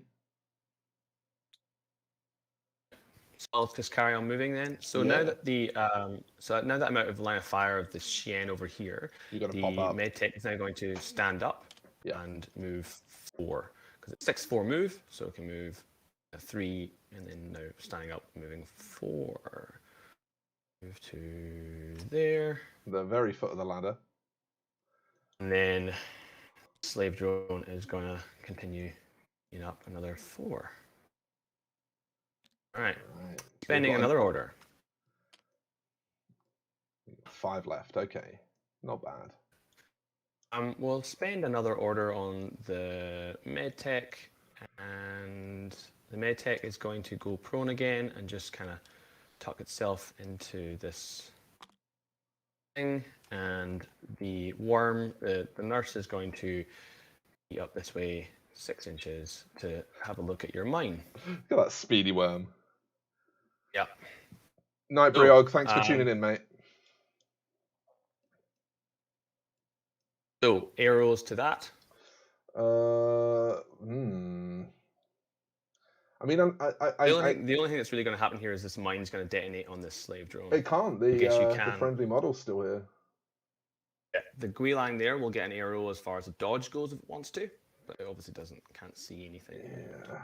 That's the question, is does this Guilong want to dodge? Because if I dodge with it, then it's a little bit easier for me to get it up the top of this ladder, at which point this can detonate and these models just stop being able to move. So maybe I want to dodge. The problem is TR bot over there. I think TR bot has pretty good. Actually, do you know what? It's not as good as it looks. Once you get down here, silhouette on. No. As soon as I come forward, you're gonna have your 3 mil. Yeah. Yeah. No, we're gonna say nothing. You can always choose to dodge, I guess, and then if you don't have to move with the dodge if you don't want to, but that's fine. So this mine will go off. So this slave drone. No, this mine won't go off. This mine won't go off. It will go off. It can't go off if there's a friendly within its blast zone. It's not a friendly within its blast zone. My Guilong. It's a flamer template that you put down for a mine. Oh, right. Yeah. So I can make. Yeah. So I can. Yeah, I can just go direct here without it touching this. Of course. For some correct, reason, yeah. I thought it was that it won't go off if it's within the distance of the flamer template, not if it's No, just the actually trigger. in the way. Yeah. Right, so yeah, this will relay trigger. was in between. Right, This will, that will go off. We won't bother putting the template down because we know that it's obviously going to hit the slave drone. So the slave drone is going to take a fizz -3 because it's a deployable. So fizz 10 down to fizz 7. And see if I pass. I do not. I roll a 15, so he takes mine, and then an armor save of a 13 or more, a 5. He is unconscious. So that's that. Worm down. That's fine because there goes the mine. Yeah, so we got rid of the mine. All right. Okay, let's go do this now. So 5 orders left. Spend an order here. We're going to spend an order on Mr. Nerkius. And Nerkius is going to stand up. It's and pretty scary. He's going to use his super jump. And he is going to super jump off this building and go here. Right behind the statue. Yep, you're good. Cool. And then we'll carry on moving another 2 inches. Actually, hang on. He does have a special dodge. Oh, has he got a plus to his dodge movement? He does. One of those sneaky characters. Yeah, So I'm gonna just try and get a couple of extra inches off my dodge. So he's gonna try to dodge with the second half of his order, which is on a fizz 12 but +3 because he's got a dodge +3. So he's dodging on a 15. At this point, I'll just I'll just check because the rules for zonal control are check at the end of every short skill. So just check this 8-inch dodge to see if your guy actually gets Nah. Oh, so I'm outside of 8, so he doesn't get an arrow to that. I'm just going to dodge on a 15 and pass on an 8, and then move another 4 inches as part of my dodge. But you won't get an arrow to that now because the it's dodge the second short skill. End of the yeah, it happens at the end of the order, so it's kind of like it's that. We're gonna spend another order, regular order, and we're gonna activate again. We're gonna move Arceus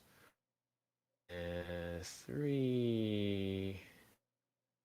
Let's see, how far can I go with them? So I could go 4.5 to there. I don't think I'm within. I just put him back, so I can just check. There you go. I don't think I'm going to be within 6 inches, so I don't think I'm going to be able to make it. So what I'm going to do is I'm going to move to here and do my best to stay out of line of fire of your guy. So just nudge him in here. I will declare dodge as an arrow. Yes, you're going to declare dodge. I will also declare dodge. Okay. So you'll be at a -3 to your dodge, and I'll be at 15 on my dodge. But it's not face to face. It's just if we succeed, we succeed. So I'm dodging on 9s. We are hyperactive dice. So I rolled a 7 on mine, so I successfully dodge. So I get to dodge 1.5 to here, and then because he dodges 4 inches, so he gets to move another 2 inches into CC. Using dodge to cheese that extra movement. That's right, and because I was able to because I moved but not into your line of fire, you're not able to shoot me. I'm able to dodge into you, and because the dodge movement happens at the resolution step of an order, you don't get to shoot me then or do anything to me at that point. Yeah, it's pretty cheesy. Cool way. but it is how it works. It's a good way of moving. It's a good way of moving these CC units around the table without them getting shot, because Infinity is predominantly a shooting game. So having these kind of dodge abilities to move these like superior CC units around the table without them just getting shot to bits is quite nice. Exactly. So we're gonna spend my lieutenant order now on Narcus, and we're gonna stab. I thought that might be the case. Yeah, I mean, I can try and dodge out of CC here. Yeah, you can. Am I at any negatives if I try and dodge out of CC? The only negative you'll take is the -3 from my martial arts. Yeah. Martial arts level 4. So that would be on 9s, whereas if I try and hit back, I'd be on 12s. So CC is actually the better option here. I'm more likely to succeed.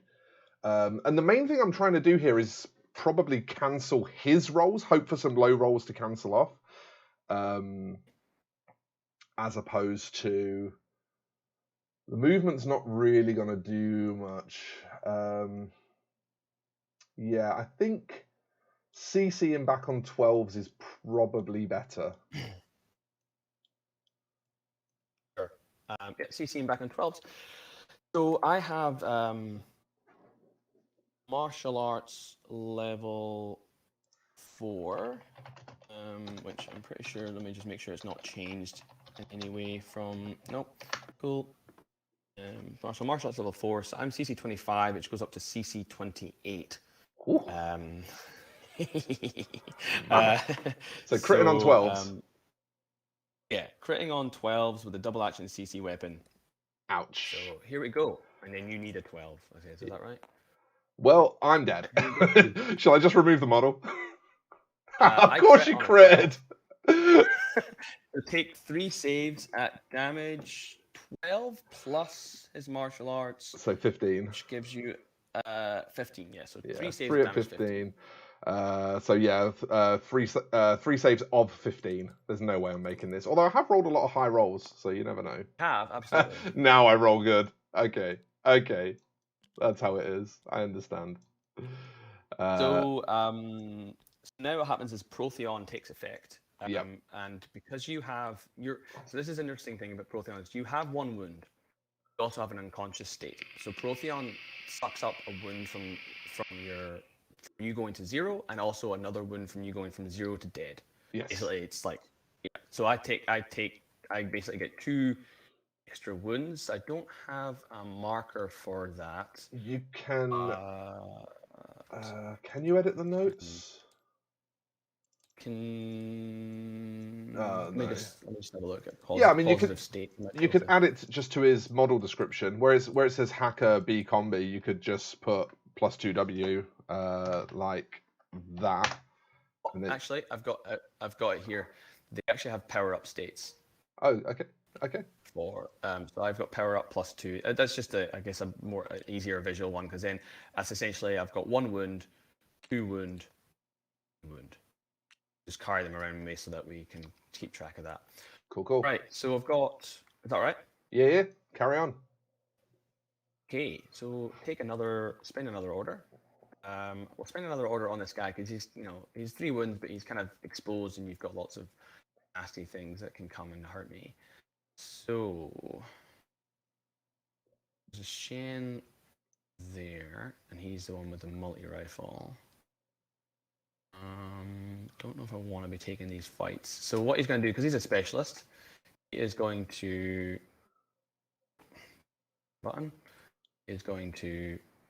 move 3 inches to touch this box. Inches to touch this box, and then 3 inches this way. Yep. And at the point in his order where he's touching the box, he's going to pick it up, I'm guessing, because there's no arrows. That's correct, yes. So the second half of his order is he's going to pick up the box. Now, I can't remember in the Code 1 supplies, is it a whip check, or is it just a short skill to pick up? It's just a short skill, no roll. Okay, cool. All right, so he now has this box. So do you want me just to take it with me? Yeah, just move it with him. That's the easiest way. Yeah, because it doesn't actually take up any space on the table. So just for maybe clarity, I might just chuck it like chuck the box And in just put a next to the token. LT order. Yeah. Yeah, and then I can just use a token or something like that. Yeah. And if Well, he I mean, we drops know it, he's got it. then he's done that. If we start struggling to track it, then we can start trying to think of a better solution. But for now, it's fine. Sure. So on Narcius again, and he is going to moving. He's going to move.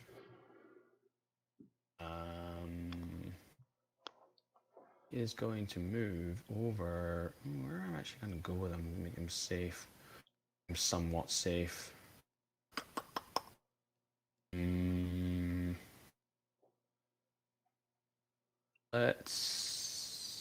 he needs to go over there with other specialists, so let's do that. So let's go. Let's go 6 inches to here. Well, actually, I only have one order left, so maybe that's probably not the smartest idea. What I'll do, just because I think I've only got 2 orders left, it's probably not going to be enough to get me anywhere. So we're going to go over this way instead. Yeah. So basically 6 inches over to behind this little box, like that. No arrows to that, I guess. Yeah, I've got nothing. And then we're going to go prone, and we're going to move inch into this cover just to keep me feeling nice and safe. Nudge him in there. So, all right. So, okay, power up tokens. Just change his facing so he's not facing the wall like an idiot. Yeah, that's never a bad idea. Facing matters so much in this game, and I'm so not used to having to remember to check facing. Absolutely. Last order. We'll spend it on.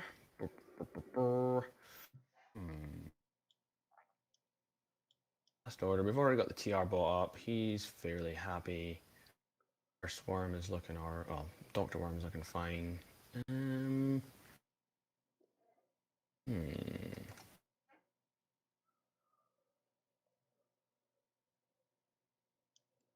What I will do. What I'm going to do is. Oh, I got yeeted. What I'm going to do in the last order is I'm going to move with this camo marker. Okay. Like an inch, and then move back in again. So, staying prone. This prone markers for some reason has disappeared over here. Not to see anything. Arrows to that. Pretty sure I don't have anything.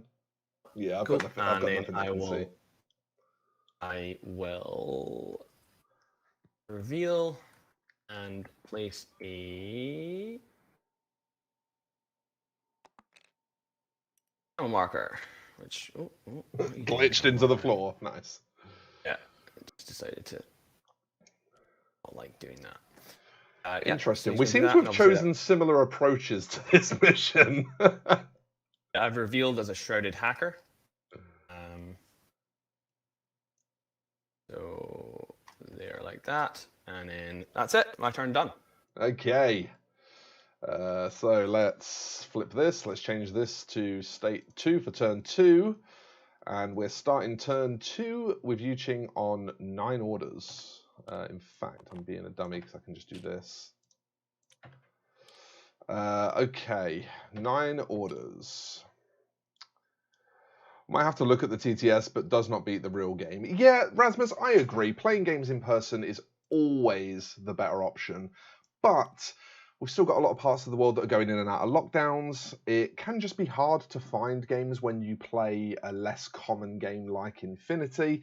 And so I think TTS also just gives people a really good opportunity to be able to actually learn and improve and get better as players, get their reps in, learn their strategies, learn their tactics. And I think TTS is amazing for that. And also the thing I really love is players that are on opposite sides of the world, like myself and Kev, can have a game together. Me and Kev would normally never get an opportunity to play. So I think TTS definitely has its place. Right. How am I tackling this turn? Yeah, exactly. Better than no game at all. Right, how am I tackling this turn? So let's see. Oh my god, TTS, calm down. Right, so this is still down. This is still down. You've still got something to parachute on at some point. You said you were starting with a model off board, didn't you? Yeah, well, I said I had 9 orders, but you can pretty much guarantee that I would have 10, and yeah, you're correct. The only way you can obfuscate orders in Code 1 is via AD, or by just not having 10 orders.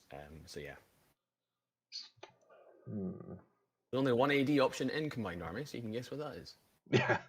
Right, so I think one thing that we know we need to do is get this guy back up. So the first thing I'm going to do is activate the Doctor, the good Doctor, and I'm just going to tuck the Doctor in here, but I'll be activating this Yao Zhao with it, and this Yao Zhao is going to move into base contact with the Yai Mao that's down. That's good. And then for the second short skill, we're going to do Doctor, and again, the Yao Zhao is also going to do Doctor. And that is going to be, is it a whip roll on the Yao Zhao's whip, or is it on the, whip. It's on the Doctor's whip? Yeah, so he is doctoring through the Palbot. It's actually exactly the same anyway. It's just a whip 13 roll. So we're going to make a whip 13 roll. Right. Okay. Let's see if we can get you back up. Come on. It's a 5. Yeah. We got him back up. Came out alive. Okay. So the Yamal is now able to provide a bit of fire support again, which is good news. That was one of the things I was definitely a bit worried about. I also need to start doing something about this guy. So let's take care of what's going on up here first.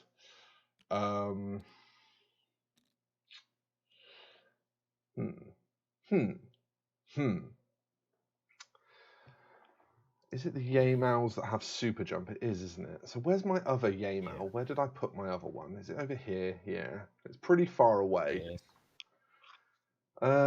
It's probably more order efficient to just go up with the hacker. We're protected from AROs over here. You can't pop up as an ARO, can you? Only if you're within a zone of control. Yeah, okay. So yeah, it's more order efficient to do it this way. So the first one's going to be a move to get over to the wall, because obviously you can't stop halfway up a wall. So we have to waste a move just to touch the wall first. That's right. And then, oh, it's a full order, isn't it, to climb? Yes, so you have to spend one order just to touch the wall, and then another order to climb up the wall. I wonder if it's better to try and get round to the ladder. I don't think it is. I think it's still more order efficient to do it this way. So second full order to climb up. That lets us get up to here. And then third activation to finally go and get the crate. Yep. So we're going to go 3.7 to touch the crate. And then pick it up. And I believe we avoid arrows during all of that. I'm pretty sure I kept this wall between us. Yes, you did. The TR bot cannot see you from there. Yeah, and this one wouldn't be able to see even if it was up. Okay, so the hacker's got the box. And then second short skill, we're going to go just round to here. Just it should be fine, but this Nurkic is a hacker as well, but we won't be within each other's 8 inches, so it's probably fine. Yeah, we can double check just to be on the safe side. Yeah, no, it's like 9. Oh, I haven't got another short skill. It takes one to pick this box up, so I'm just going to pick the box up. Right. You have it now. I've got a box. You've got a box. Right. So that's one box got. Now, I also need to come up with a good solution to get this box, and that's a little bit harder because these guys are not going to poke out until they're ready to wreck my shit. I think we can get round this corner without being seen. I think that is safe. So it might be that we want to come in this way. Although, to be fair, it's also safe to come in this way. Okay, let's go for... I'm going to activate the CN because it's got the 6 in its first move. I'm also going to have to go for a P in a minute, so that's a thing. Sure, yeah, I'll use that opportunity too. Okay, TTS, sure. And we're going to go 6 up to here, and I'm pretty sure that doesn't draw any arrows, but you're more than welcome to take a look.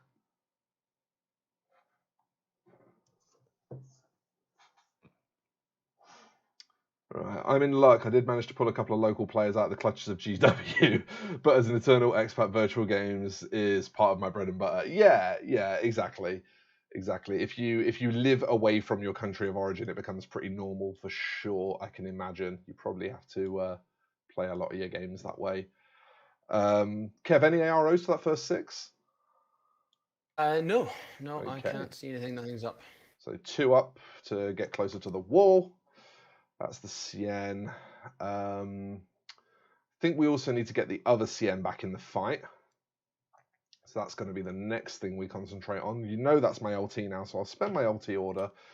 And we're going to go... I think these buildings are 3 down, aren't they? Yeah, I think so. Yeah. You can. We'll call it 4. We'll call it 4 to get to there. It's 3. So when you're moving down a ladder, you include obviously the inch that you need to get flat again. So it would be 4. So it's like 3 to get down, and then 1 to be flat, essentially. Cool. So we'll say that we can get to like there. That seems reasonable. And we'll come another 2 as our second, because again, I believe you've got nothing that can see.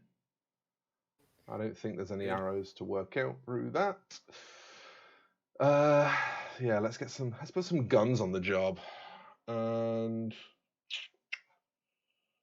then can these Yao Zhaos, can they pick up boxes for the doctor?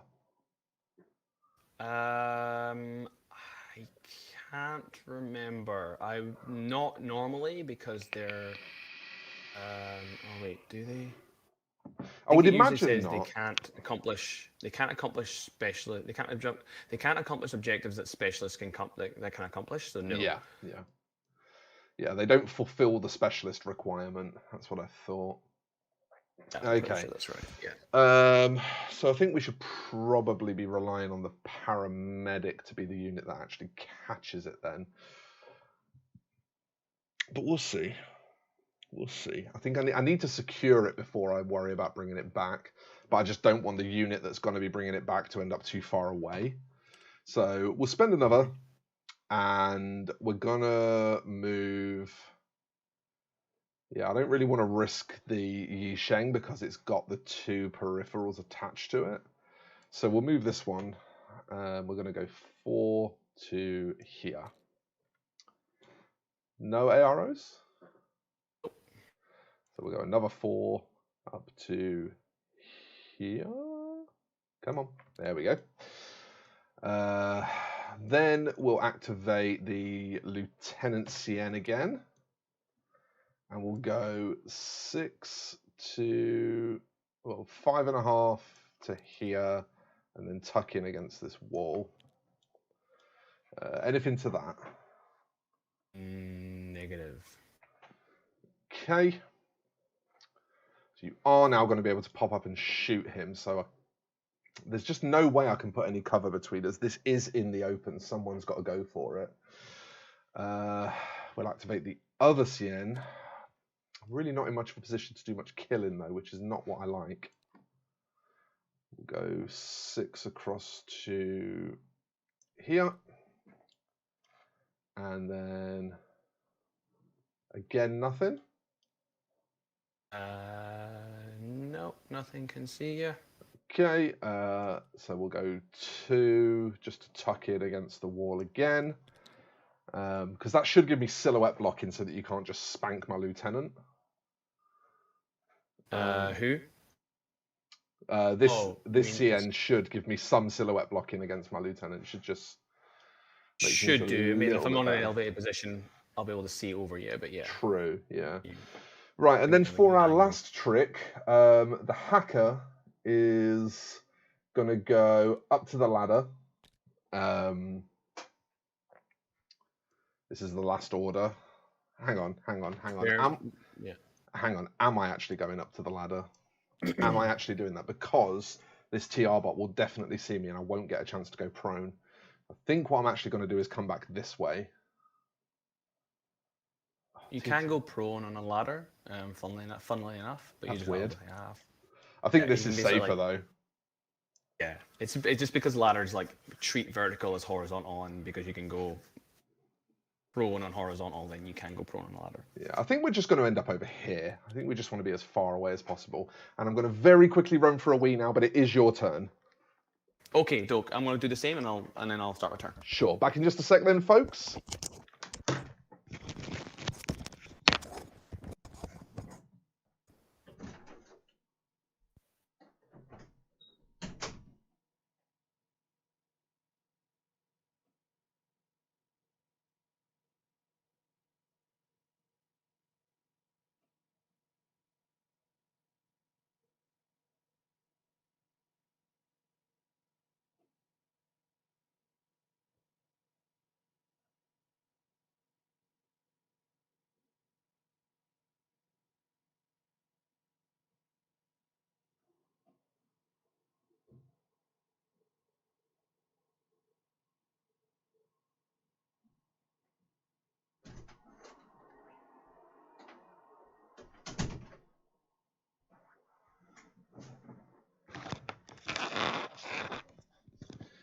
Sorry about that, folks. That was an extremely urgently needed wee.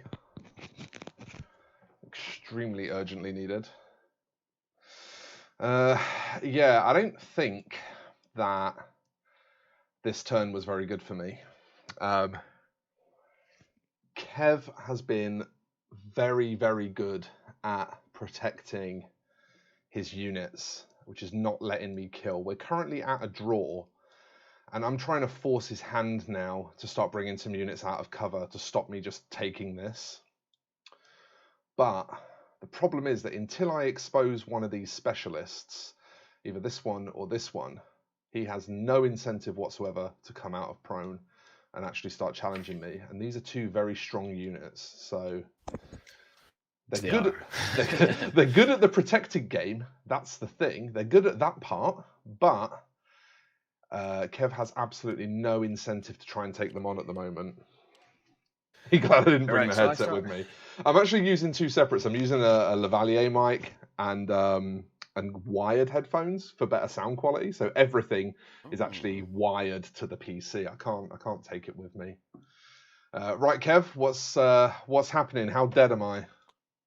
Okay, so we're still on 8 orders, I believe, because obviously I lost the slave drone, but he doesn't generate an order, and the Caliban is the other thing that I've lost. So still on 8 orders. So brought back up the Yemao. The Yemao is standing again because that's what happens when you get revived. And you've got a Yemao here, and you got a paramedic and your doctor there. Okay, so this side is looking pretty difficult to penetrate. Not super straightforward, but what we're going to do is we're going to bring on an order from off the table. Is it time? Somewhere. Is it paratrooper time? Get my model from the blue box because it's been sitting in there. Oh my god, it's Code Alley. Yeah, I was like, where is it? Oh yeah, it's on the other side. So she's gonna so she has combat jump and parachutist. So I think for safety, I'm going to just walk her on this. Let me see. Walk on here. Yeah, it's probably very wise. So I'll walk on this side. If I walk on this side, I'll probably be within.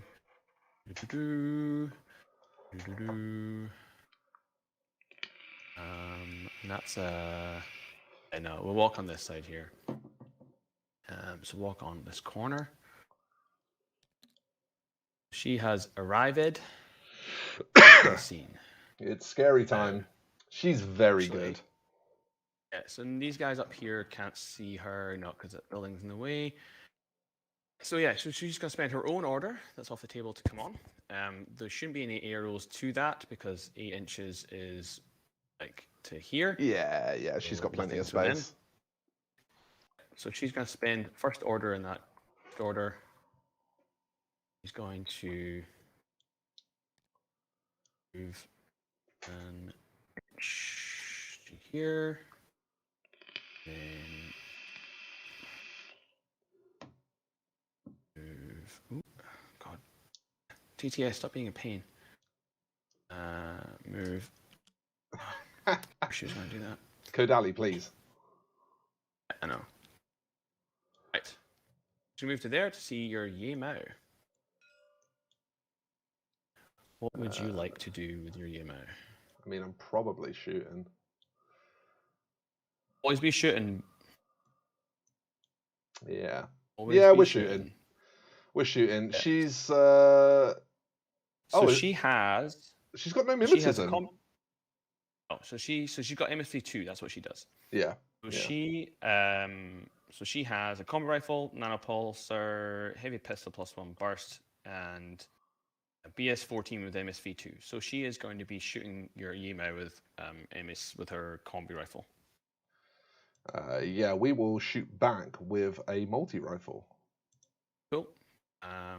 So we're over 8 inches. So we're both in good range, both in cover. I ignore your mimetism, and I don't have any mimetism. So I'm on 14s, and you'll be on a 12, I guess. 12s, yeah. So I'm 3 dice on 14s, and you're 1 dice on a 12. Yep, well, let's do it. Go. Oh, it's a 10. It's a good roll. I also rolled a 10, so that's it's lucky. It's just nolled. Yeah, that's just a plink. Plink, plink. Oh, and I'll just check 8 inches from the other guys because they might have gotten a reaction there. Oh, This yeah, we got one here, yeah. Dodge Yeah, we'll have a dodge, yeah. Absolutely.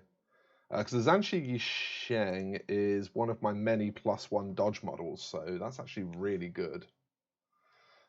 So we're on Fizz 10 for that dodge. And then -3 because of no line of fire. So 7. We failed. Spend another order on old Kodali. Kodali is going to she's going to move backwards a couple of inches just to get out of line of fire of the Yemao. Okay. Arrows to that. Yeah, shoot dodge. Same again. Cool. I'll shoot you again shoot the Yemao again. Cool. So we do the Yemao first then. 3 versus. So I'm on 12s. 3 versus 1. What did we get? A 17. Well, that's not great. And a 3, 7, 18. 7 and a 3. Okay. The Yemao is. Do you dodge for your Zanshi as well? Yeah, let's quickly do the dodge. No, we failed again. Okay, so 2 saves, damage 13 -5, I guess. Yeah, -5 down to 8, so I need 9s. Save, fail. They are 1 wound, so have an unconscious token, Yemao. Okay. Spend another order on Kodali. She's Ramboing. I moved Kodali backwards just for the reason why is because if the Zanshi passed its dodge, it might have been able to move into line of fire of Kodali, and if I didn't move back, I'd be topping 2 arrows. So I wanted him just to isolate her against that potential. Yeah. That was why I did it. I really appreciate, by the way, how you explain your plays. It's really helpful to me as someone who's still trying to, get better at the game. Yeah. No, that's fair. So I'll move 4 inches to here. That's not going to be. Oh, actually, no. That will be enough to see. So hang on. I'll just my angle wrong. I don't actually want to be seen by 2 of these things. So let's go. Actually, they're both standing up, aren't they? Yeah. Yep. So it won't matter. I can just stand there. I can't claim cover because I won't be able to. Oh, actually, when I think about it. Let's get right down here. Actually, yeah, no, I can't claim cover anyway. But I can move here to a point where just move back to here. Still be able to see your doctor there, I reckon. But I won't. I obviously can't claim cover because I don't know. That's really pretty tight. You need to be about sort of. You need to come out a touch more, right? I don't know. Yeah. Yeah, it looks like you need to Basically, come out a touch more. Basically, the intention is to see the doctor and not your other guy. Although I think your other guy is being silhouetted block. Is being that's he can't see through that thing anyway. Exactly. So I'm just coming out to see this guy, Yeah. and that should be enough now. I mean, even I can always nudge out a little bit more, I guess. But be in cover, but need Yeah. Okay, that's all good. Yeah, I'll shoot back. Right, I will shoot you as well. So I'll just check my range. Yeah, so it's within 8. Oh, and also I think would you get it for the other? Just check my zone control for this guy. No, just slightly out. So this guy won't get any arrow. But now that we know we're within 8, I'm going to shoot you with my. You're shooting, obviously. My second half of my order is going to be use a heavy pistol +1 burst, because it's going to be burst 3 as well. There you go. James Nicholson says the explanations are great for us in the chat as well, so the chat appreciates your explanations. You being the more experienced player, I definitely think your thoughts are probably a lot more helpful for folks in the chat. A lot of mine is just kind of experimenting, whereas you actually kind of know what you're doing. But yeah, I mean, this is a bit of a risky play, me coming out like this, but I'm just going to hope that my dice will win the day. So I'm going to be burst 3 on 17s because she's BS 14 and you're not in cover. Yep, and it's going to be 14s for me. One shot. That's correct, yeah. One shot. Okay, here we go. 3 on 17s. Oh shit. Well, I got a 1, so the dice have been very kind to you. Yeah, so see that was a risky play by me, but it paid off. So 3 damage, 14 hits. Yeah, she's armor 1, so that's going to be on 14s. And super dead. Ooh. What do I do with her remotes now? Because they can't do anything for the rest of the game. Are they just effectively terrain pieces? Yeah, they can't do anything. They're just disconnected, but they are there for, if I want to kill them for whatever reason. And yeah. Although, another order on. They're also the worst silhouette for silhouette blocking. So yeah, right. So new order on Kodali. Kodali is going to come out to cover here, just enough to see the paramedic. So what I'm trying to do here is just shoot orders one by one so that I'm not splitting my burst and potentially putting myself in a position where I could lose a face-to-face. So I'm just coming out to see this paramedic. Sure. I believe that's the only thing that can see me anyway because there's Shane's behind this corner. But we'll check my 8 inches. And I think now this Shane will get a dodge and one won't, but this one, actually, sorry, I'm on 3D. The thing about TTS is there's a 3D and 2D. Yeah, no, 7.1 here and 7.8 here. So yeah, they both will. Both, yep. So I'm moving there. What's your arrows? Yeah, so dodge. Right, you still not got cover.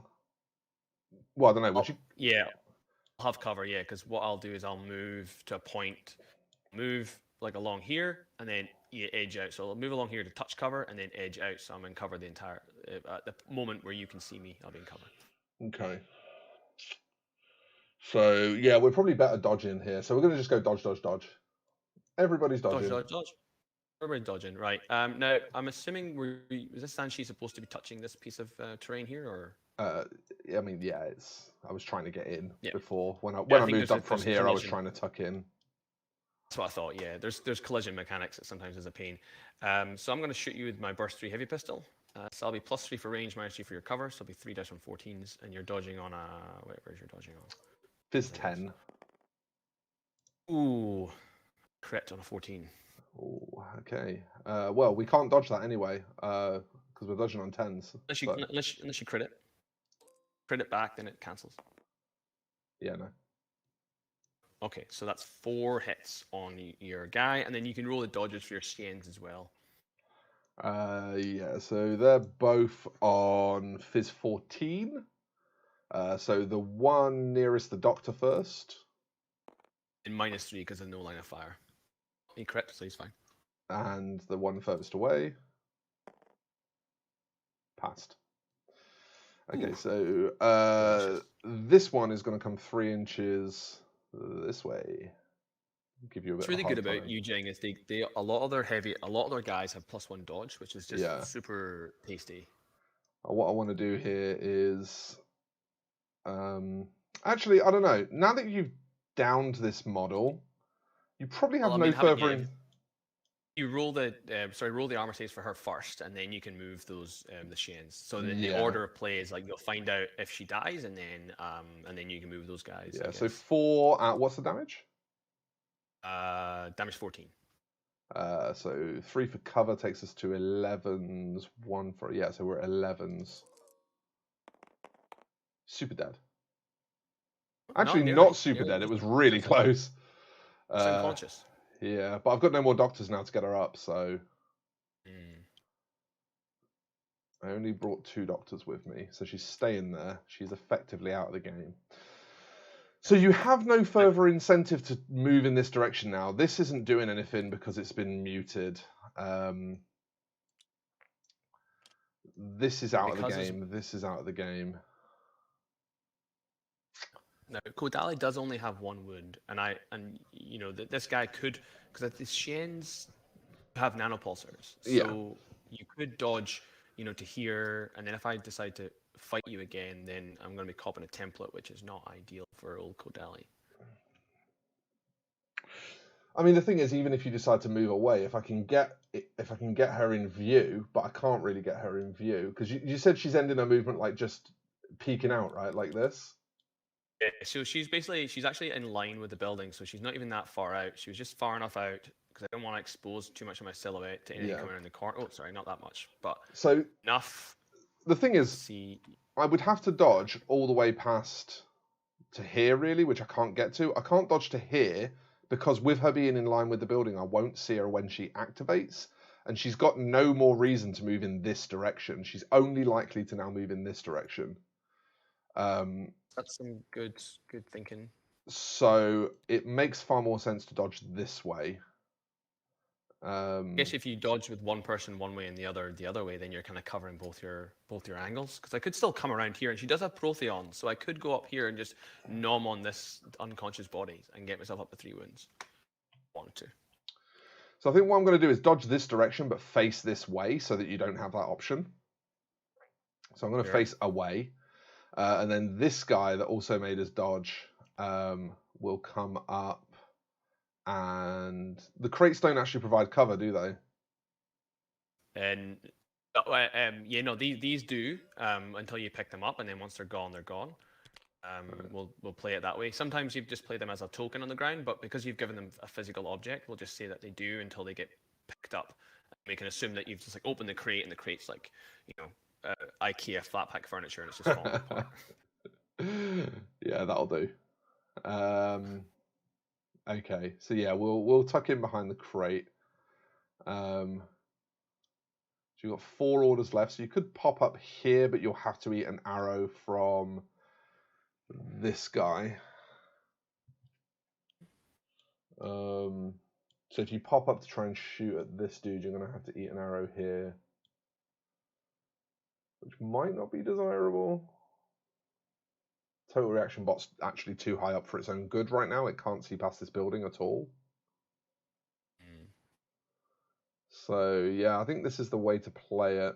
And I've got my firing arc pretty much level. I don't know if I can actually get it perfectly level. I want it so that I've got view this way and this way, so that'll do. I think that's the best way I can play it. I think you're probably good if you guy just goes, just kind of goes this way a little bit.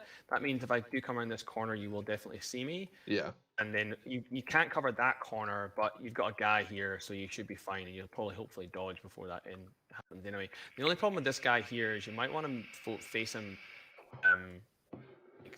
towards Kodali, because otherwise he's now facing away from any of this stuff. What, so like have him this way instead? Yeah, something like that, or even slightly more, like I would say something like that. Yeah, that's probably better because you still can't get past this corner now without. That's right. Yeah. You're also then covering yourself from anything appearing from along here. Yeah, that makes sense. Probably. That definitely makes sense. Made us to defend yourself. All right, so now I've got a bit of a puzzle to unpick.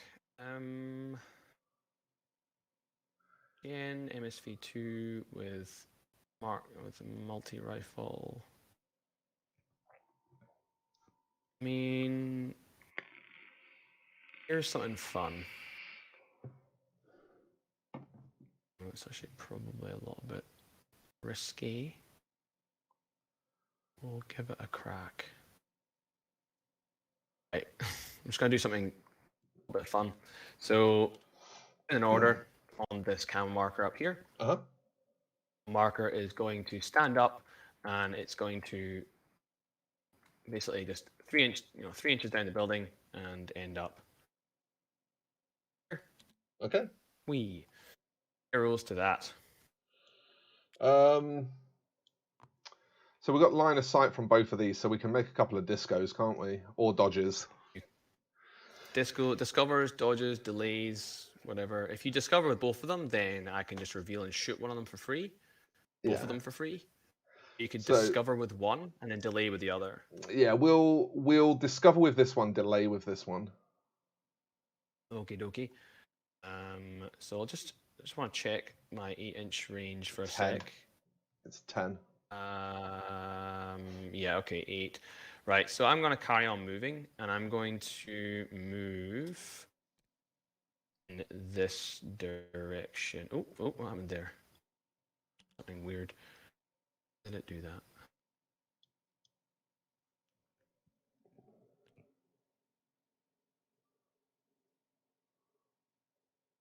Ooh, I think I've mucked this up. 4 inches would get me to there, which I actually don't think gets me out of line of fire of either of those things, which is kind of not great. You just hide behind the statue. Might have to. I was hoping I'd have enough movement to get to here, but can you just check if that's? I'm not out of line of fire. The other no chance. Actually, I might. Not a chance. What about the other one? The other one. That's about where. Yeah, still doesn't really help me. Oh well, that was a mistake. I was misjudging a distance considerably there.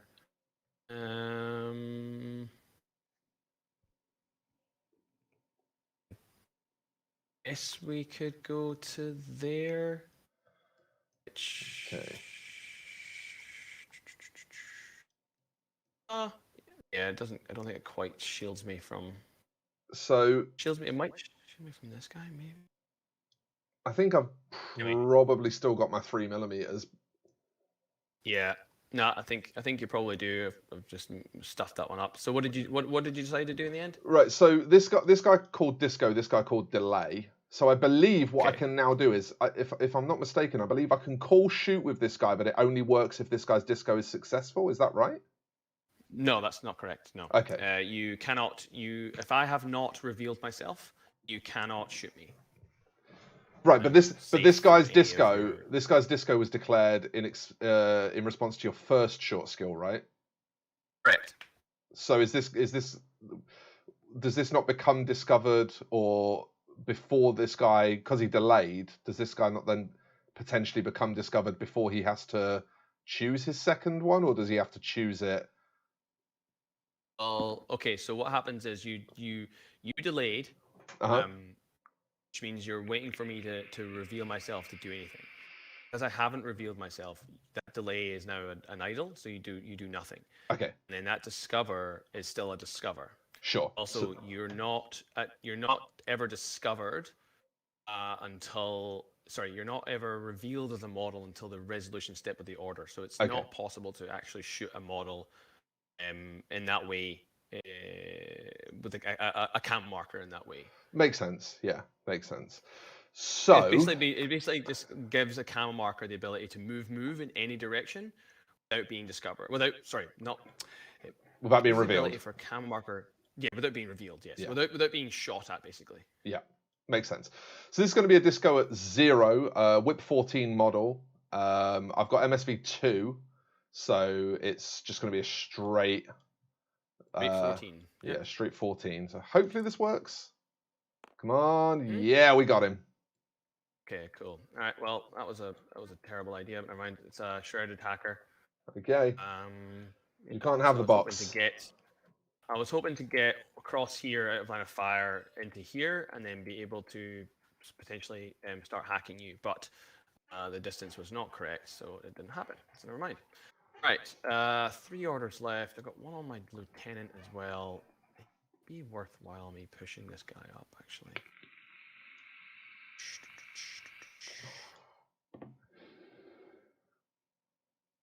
Yeah, mouse still up. A pain in the ears.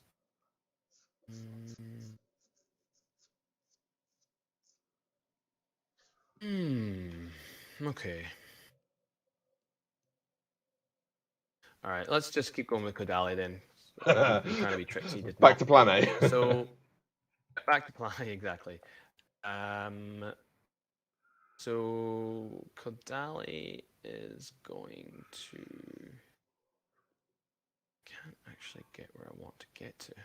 Yeah, you can't touch this model without this guy seeing you. Yeah, this Yimou though I could. Oh, actually, hang on. This guy's standing up as well, isn't he? Yeah, I don't think you can even eat the email. Oh, maybe. Oh, he's yeah, well, no, I think that's blocking it enough. But your hacker's standing up, right? Yeah. He's facing the wrong way anyway, so I should be able to. Oh, and the Guilang's facing the wrong way too, so that's fine. So I'm going to spend that order. Yeah, I spend that order on this on Kodali. Kodali is going to go 4 inches over to here. Like that. Arrows to that. So I'll just check 8 inches from your guy. So yeah, no, we're good. We're good. Where I started from might have been enough for this Shen to get to me. Yes, this Shen will get an arrow from where I started. I don't think he... Well, actually, no. Can he... No, he can only shoot at the person that triggers the ARO, right? Correct. Yes. Yeah, all you can do is dodge. I don't think there's anything he wants to do then. I think he's actually quite happy where he is. Okay. What I'm going to do now is I'm going to shoot your hacker. Okie dokie. In the bum bum. I can't see the Guilang. I don't think I can see the Guilang from where I come out from. No, but I can see your hacky boy. Yeah, you can definitely see because I'm in his rear arc, he won't, and I'm outside of his zone of control. He won't get an arrow, so he just basically gets shot for free. Okay, but I have got a cover bonus, so it's not all lost. You do, because you are, and I'm probably not in great range, so we'll just check range. I'm over 16, so I'm going to be at -3 for range and cover. So I'm on a 14 down to an 8. So 3 dice on 8s. Here we go. What we got? Oh, I crit on an 8. Miss crit. Okay, what's the damage? Damage 13. Down to 9s, so it's 2 10 and ups. Down to 10, but yeah. We crushed it. We crushed the saving throws. You are happy. So now that you survived that, you do get to immediately... well, actually, you can take out... You have... there's no guts, but you can then immediately turn around to face. Yeah. Spin on the spot. Yeah. So we'll spend... Does this guy get to do that as well, or because they were in 8 inches of the targeted model? Am I remembering that correctly, or is that is in the Code 1 rulebook? So I think it's in the Code 1 rulebook. So yes, you do also get to turn to face. So this guy can also zone control. Yeah, that's what I felt. So we'll flip another order on Kodali, and she is going to... She's going to go and eat a Yamao. So now that he's turned around and he's kind of in a bit of an annoying position, I'm going to have to move. So I think it was just over 16 inches before. So I'm going to move like 2 inches to here, not to give the... or to try not to give the Shen any arrow, any, what do you call it, things. And then we're going to go I think this way. Basically, as soon as you come level with this corner of the building, he's going to trigger. If you don't come level with this corner of the building, you're safe. Okay. Right. Very good at this. There we go. So we will get a couple here. So can the Guilang see me? Or I don't want to be seen by the Guilang. That's the thing. But I don't know if I can avoid that or not. I mean, I'm down pretty low here, and I'm still seeing like half the model. So Is he prone, or he wasn't prone, was he? no, he's up. They're both up. Okay, so hang on then. Let me. Oh, I hate when it gets. I'm trying to figure out. Yeah, it's a little harder on TTS because you can't really get a model's eye view, especially when you're close to buildings. You can do but like third person from your code alley. Just yeah, can you turn my silhouette on from here? I'm like inside the building looking up at you. Yeah, 100%. I can see like the entire top of the model, the entire top of the silhouette, and about probably IRL, probably about 5 or 6 millimeters of it. I am not sure where. Oh god, the building. It's really difficult. Hold on, let me go down to my model eye view. It might be easier. Keep going into the building. Yeah, I'm trying to view it from your model's point of view because it's easier to see. Is it? Yeah, from your model's point of view. From my model's point of view, it actually looks even more obvious, but I don't think I can actually get exactly in on my model. I don't think I can actually get a proper model's eye view. But from your model... What is wrong with this thing? First person, that's what I wanted. First person view.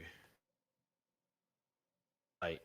So, no. I'm going to say that the Guilang will not be able to see anything of Code Alley. If you press P, you'll go into first person mode. Keyboard. Okay, and then what do I do? Come down to Code Alley's view, and then kind of, or even actually probably come up to E-lines. It's not letting me. It's not letting me zoom from first person. You've got to use your wheel on your. Yeah, it's not letting me. It's doing nothing. Oh no! You've got to go back to third person, and then you can go, and you use like W to get closer. If you imagine, like, I don't think there's a zoom. You just kind of like imagine first person mode where you just kind of aim and fire. Yeah. Makes sense. Do you know what? It's all good. I trust you. There's no point in agonizing over it. I absolutely trust you that if you say that there's no arrow, there's no arrow. I'm happy to just take the one off the Zanshi. Yeah. Yeah. Definitely the Guilang can't. Whoa. Definitely the Guilang can't see from that. Yeah. If you get into the first person mode, I hate when it. TS sometimes when you go from first to third, it really messes with the camera angle, and I never remember how you fix it. There's a way to do it, but by swearing at TTS. So, much, yeah. So I'm moving to there. Arrows. Okay, so the hacker. And I had moved 2 inches forward, so I was actually more like. Let's see about here. The hacker's going to call a dodge. I think I've got almost no opportunity to hit you at that distance. I feel like that's probably at least sort of 18 inches. You're only going to be at -3 if you wanted to shoot me, because I'm not in cover. So you're going to be on a 8. You can dodge on a 10. Yeah, I think I'd probably rather take the dodge. Sure. I mean, the saying goes in the community, ABS, always be shooting. But if you don't want it, that's fine. I don't know. I feel like the problem is if I lose this hacker, it's got a box, remember? So I feel like I need to do what's most likely to keep this hacker alive as opposed to what's most likely to hurt Code Alley. And if you dodge and you succeed, then you get to dodge prone, and then I can't see you. Yeah. No, good idea. Good idea. All right. So you happy to dodge? Yeah, dodging on 10s. Dodging on 10s. So I'll just check my range now that I'm a bit closer. Should be within 16 now. Yes. So still in cover. So 3 dice on 14s. Okay. And I failed miserably. It. Oh, you whiffed as well? I rolled an 8, which actually would have been a crit last time, but now it's not. So just 1 hit. Okay. So what was it again? Damage 13. 13 minus 4. So it's going to be on 10s. 10s. Yep. 13. We're good.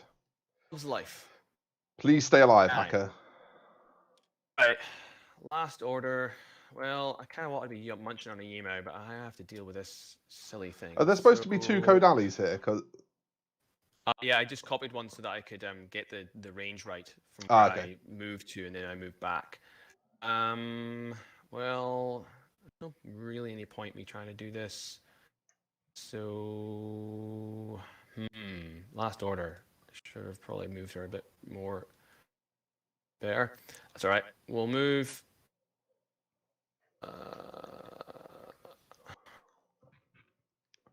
Move.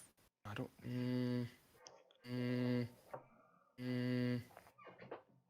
All right. Well, we're just gonna have to go for it again. I can't really. Yeah, I think you've kind of played yourself into having to commit to this now, haven't you? Yeah. So we'll move 2 inches forward again to get into 16 inches. Then we'll move 2 inches. Or better yet, some ways. Fuck it. Move 2 inches to there, and then we'll move 2 inches over to. I can't get to cover, so there's nothing I can do about that. No. All right, we'll just move backwards because she's going to die in this next turn. So we'll move to here, 2 inches, and what would you like to do? Yeah, we're going to dodge again. Yeah, actually, yeah. No, we'll just go forward. We'll just get a bit closer to your stuff, and then hopefully that doesn't. It's not a bad thing. I can't quite get to cover, but that's fine. Cool. All right, I'll shoot you again. Sure. 1 on 10s for me. Again, 1 on 10s, 3 on 14s. Here we go. Oh, it's a 15. I hit you three times. Okay, so 3 on 11. No, it was 3 on 10s. 3 on 11s or 3 on 10s. 10s. Yeah. 3 on 10s. Oh my god. Oh, oh my god. All right, cool. All of my lieutenant order left. I can't really do much with my lieutenant order, so I'm just gonna pass it back to you for third turn. Okay. It's deciding time. So, priorities. We need to kill this hacker over here, and we need to kill this Kodali to make our retreat safe once we've got the box. If we can do both of those things and not let this hacker die, then we win. That's the path to victory, because you've got a lot of stuff over here that can't really take part in the battle anymore in any meaningful way. So, we are starting the turn with 1, 2, 3, 4, 5, 6 orders. That's what I expected to start with. Plus an LT order. Hang on, let's not be an idiot. Her, oh, she's fine. Right. Yep, I shouldn't have moved that hacker out, but I was just trying to be tricksy. That's fine. Can I pick up the box and then shoot? It's like not a movement skill, it's an attack. Yeah, that's what I thought. So, what's probably best? Am I winning? It's a close game at the moment, but it's definitely my game to throw away here. If I don't play this turn right, it's going to be pretty easy for Kev to pull it off. But if I do play this turn right, I can pretty much close the game up. Just based on distance and positioning. So this is a really decisive turn. I have to play tight here, and I have to spend orders smartly. So I think I'm just going to turn this silhouette on a minute for this guy, just because I want to see what shots I have available. So I'm going to need to get out to like pretty much where the ladder is if I want to shoot past, which then brings the HMG into ship range. So it's going to be more order efficient to activate this guy, move just to here so we've still got cover for your shot back, and then exchange shots into cover. That's going to be the better option. Okay, first order. We're doing exactly that. We're going to crab walk this guy sideways so that he's still touching cover, but can now see your dude.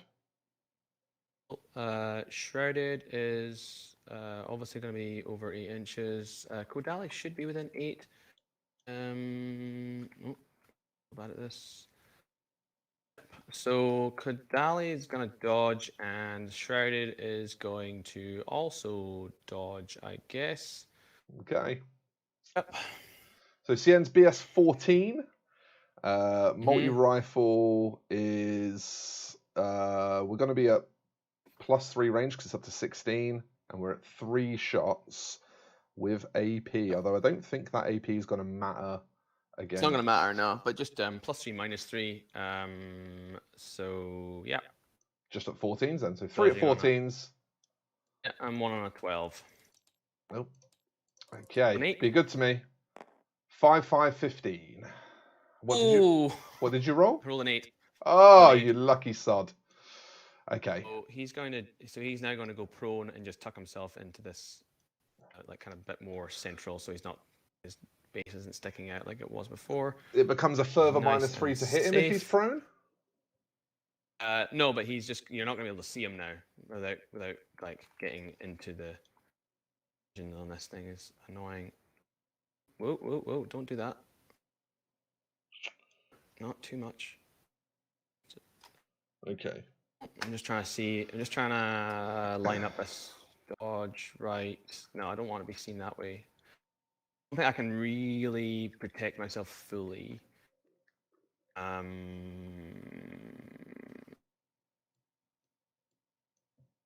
Kodali's dodging on I can't remember, like a 10 or something like she needs.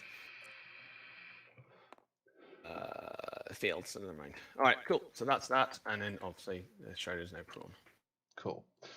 Okay, so I think at this point it's probably better to not waste orders trying to just kill this Shrouded. I think we should concentrate on killing Kodali so that we can snatch the box and retreat. So we're going to activate, and we're going to idle and then grab the box. I'm just Kodali's going to try and dodge again, and that's all that's going to happen there. Oh, you can move and grab the box. Oh yeah, I can grab the box. Oh, of course, because I start my turn touching it, so I can still make my 6-inch move, right? Correct. Yeah, you move 6, and then second half the order you pick up the box. Pick up the box and move 6. It happens simultaneously. So we can go 4. Attack just in here. We'll try to dodge with Kodali again. Successfully on a 5. So she has nothing. Just dodged 2 inches. She is going to. Yeah, she's going to go prone and just kind of like get into this pillar here just to make life difficult for you. So yeah, is it a further -3 to shoot if you're in prone? No. Sorry, say that again. No, it doesn't make being prone doesn't make any difference to your ability to be hit. It just makes your silhouette smaller. Okay, cool. Right. And behind here, you can't actually see me unless you come like around the corner. Next order, we're going to do another 6-inch move. And that should... still not quite... Yep. I can't quite see Kodali from there, but obviously I'm within 8, so I will dodge with Kodali. Yeah. And that's all I can do. Okay, you can roll. What are you doing your second half? We're going to go a further 2. You're gonna keep moving. Yeah. So I'm going to dodge. Knife. Last on a 1. Okay. Where's she going? Well, she doesn't really need to go too far, but I guess if you've moved there, you'll dodge like an inch, nudge yourself around here a bit so that you can't see her again. Okay. She's playing like hide and seek basically.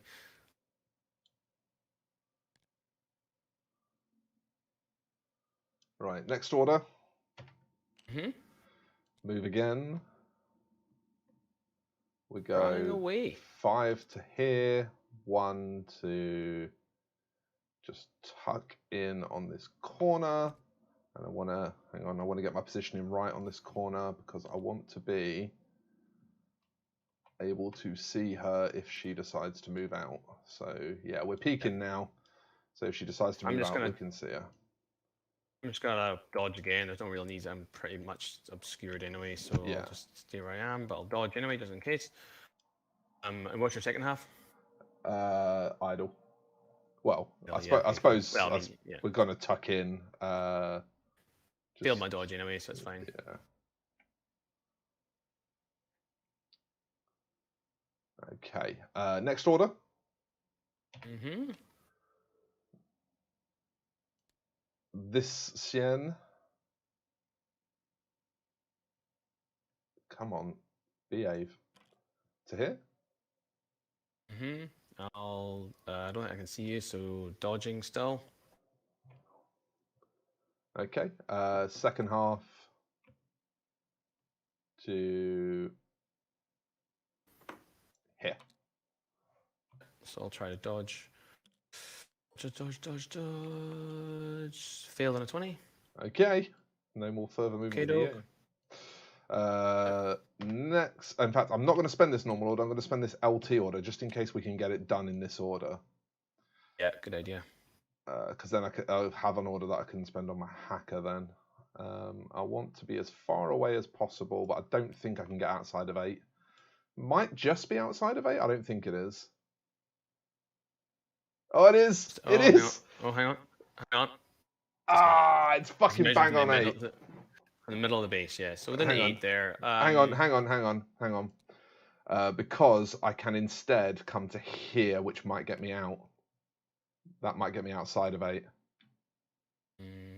Probably not. No, it's still no good. Yeah, it doesn't matter either way then. We're going to have to just take bad shots. Okay, so you do have a nanopulsar though as well, so you can always just lay the nanopulsar template on me, which is a good kind of fork arrow now. So I can, if I choose to shoot, then you just put a nanopulsar on me and probably kill me, or I can dodge and then you just shoot me. Anyway, so it's kind of like a good way around this. I'm going to hope that I pass a nanopulsar save and shoot you with my heavy pistol.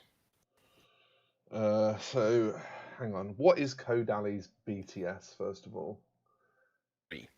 3. And the nanopulsar, I've never actually shot a nanopulsar before, is...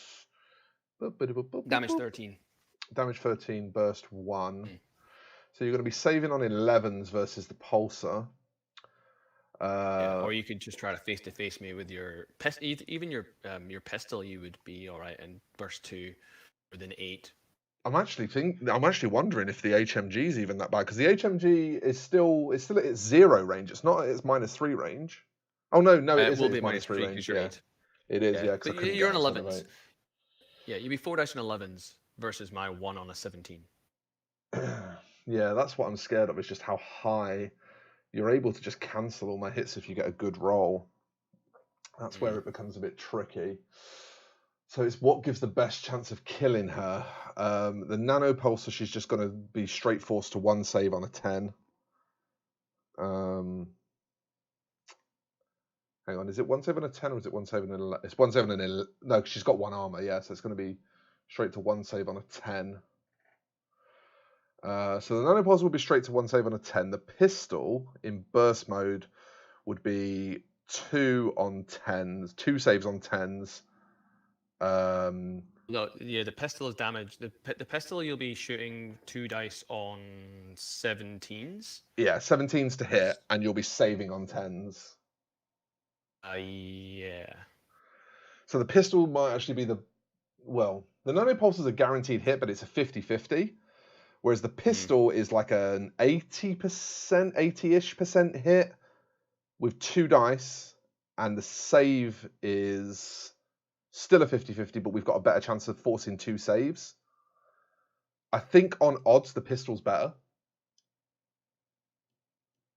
Yeah, sure. I think on math you're better. more likely to win the face-to-face, I guess. Yeah. Okay, so 2 on 17s for me versus 1 on 17s for you. All right, here we go.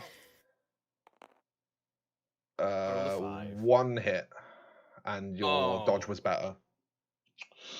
I shot you with my pistol. So. Sorry? Shot you with a heavy pistol, so I hit you on a 5. Oh, of course it was a shot back, wasn't it? What's the damage on your pistol? 14. Okay, so that puts me to 11s. One save on 11s. We saved. Easy. Okay, so now this is where it's difficult because we've got one order left and we have to decide whether we move back into good HMG range and definitely kill Kodali. Like, I'm pretty certain she's very, very likely to die from that. Mm-hmm. Or we try and position this hacker somewhere better, or even just because we can't prone this without activating it, can we? That's correct. Yeah, you have to use that order to make him go prone. Is there any way that I can prone this in ARO? Yeah, if you successfully dodge, you can dodge prone. Yeah. Okay, so that might be the play, is rely on dodging prone, because I don't think you've got anything that's going to actually... You're going to have to, like, really Rambo to get here, and you've still got to survive the shotgun here protecting as well. So if any of this tries to come across, it's got a lot of work to do. None of this is... All I need to do to draw is just drop your hacker. Yeah, but at the end of the day, that means you're playing for a draw. That's right. So, like, your best case scenario becomes a draw if I play for a win. And I think in order to play for a win, I have to make sure that you can't just Rambo Kodali over here and take this one and shoot this. So that's what I'm worried about, is if I don't drop Kodali with this last order, Kodali comes over here, kills this guy, gets a crate, and then you spend literally all of your remaining orders just trying to kill this. And you've got a lot of orders left. So I think this forces your best case... Concentrating here forces your best case scenario to be playing for a draw, whereas concentrating here with this last order lets you play for a win. So I'm going to try and make you play for a draw. So last order, we're going to come back into HMG not shit range. We can't get outside of 16, we know that. So our best bet is going to be... I think this is further, because we know that we were just outside. Because this was just outside, yeah? That's correct. So this is going to be 100% outside and still gives me cover if you try and shoot back. I mean, you won't get cover because I'll shoot you from where you weren't in cover, but yeah, after that. Yeah. So let's... You move there. I'm going to shoot you with a heavy pistol again from where you started at 8 inches. Yeah, and I'm going to send 4 HMG shots at you. So we're obviously over, like you say, we're over 8 inches. You're 10 inches away, so you're 14s. On just flats on 14s, and I'm 1 on a 17. So 4 on 14s. This is the big roll. This is what matters. Oh, you need to crit. Oh. Did you get a 17? Roll a 14. You rolled a 14. I think crit, you got... but you need to crit. Yeah, you got me. You got me. That was a big. Well, my consolation here, you do now get to play for a win, but I think I played right. So my consolation is that I think I played right. No, killing her was the right move. I pumped 3 orders in to try and kill your hacker, and he died. He lived every time, and then this is what happened with Kodali. So dice sometimes can just fuck you. That is dice games, right? Okay. One save from your Shen. It's over to you. Let's see what you can do. You've still got to wear quite a few arrows.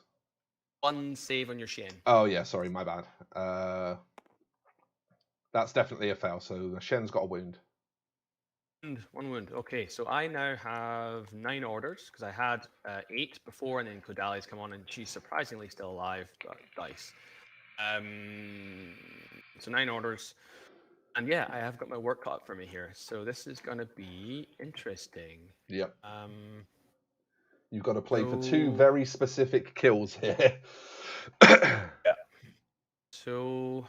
Yeah, Johnny, there are still AROs. I do still have a chance here. Like, if I can somehow kill Kodali with AROs, then, again, Kev's forced to play for a draw.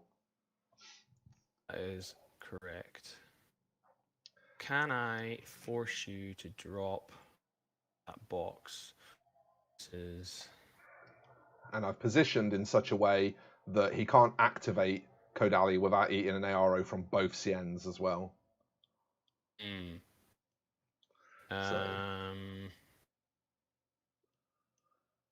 So yeah, Right. going after this box is more likely to succeed, I think, probably. It's just But whether or not I've got the orders. Like, yeah, Narcius can do it, but then he's also carrying a box. And the initial plan was to actually use this Shrouded to go and take the box from Narcius. Was going to do that last turn, but ended up getting the red mist with Kodali. So now he's still carrying a box. He's tough. He's got 3 wounds, but he's also my box carrier. So if I get unlucky, what's his first movement? Is it 6? 6, yeah. So he, yeah. So I mean, but that Yimou is back up as well. But that's all right. I can come around here and do some work. He also has to be careful not to come in any direction where this mine detonates. Yeah, but again, 3 wounds is like he can face tank a mine. He just needs to be able to kill other things. So I need to not. Assuming the dice forgive you, yeah, the dice have been interesting this game. We've both had a couple of very unlucky and very lucky experiences with the dice. We've not had much average dice for the whole game. Yeah, it's been interesting. Okay, let's just try to let's just do stuff here. Yeah, I mean, it might be wise, seeing as this play doesn't cost many orders, it might be wise to see if this can happen first before you figure this out. Yeah, I think what I'm gonna do here is Kodali is going to activate, and Kodali is going to Right, so she is going to stand up. Actually, does she need to stand up? Probably doesn't. Well, she doesn't need to stand up.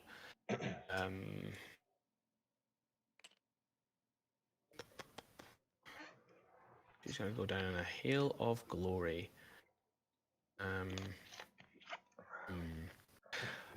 She can't do shit without taking those arrows. Yeah. I suppose that's the downside to tucking her into that cover so tightly. Interesting. So 1 order, 2 orders. They'll discover 3 orders. Goes down. Goes off. And that's 3 orders, 4 orders. Yeah, it's still pretty risky. Elijah, yes, it does. A higher success cancels all lower successes unless you crit.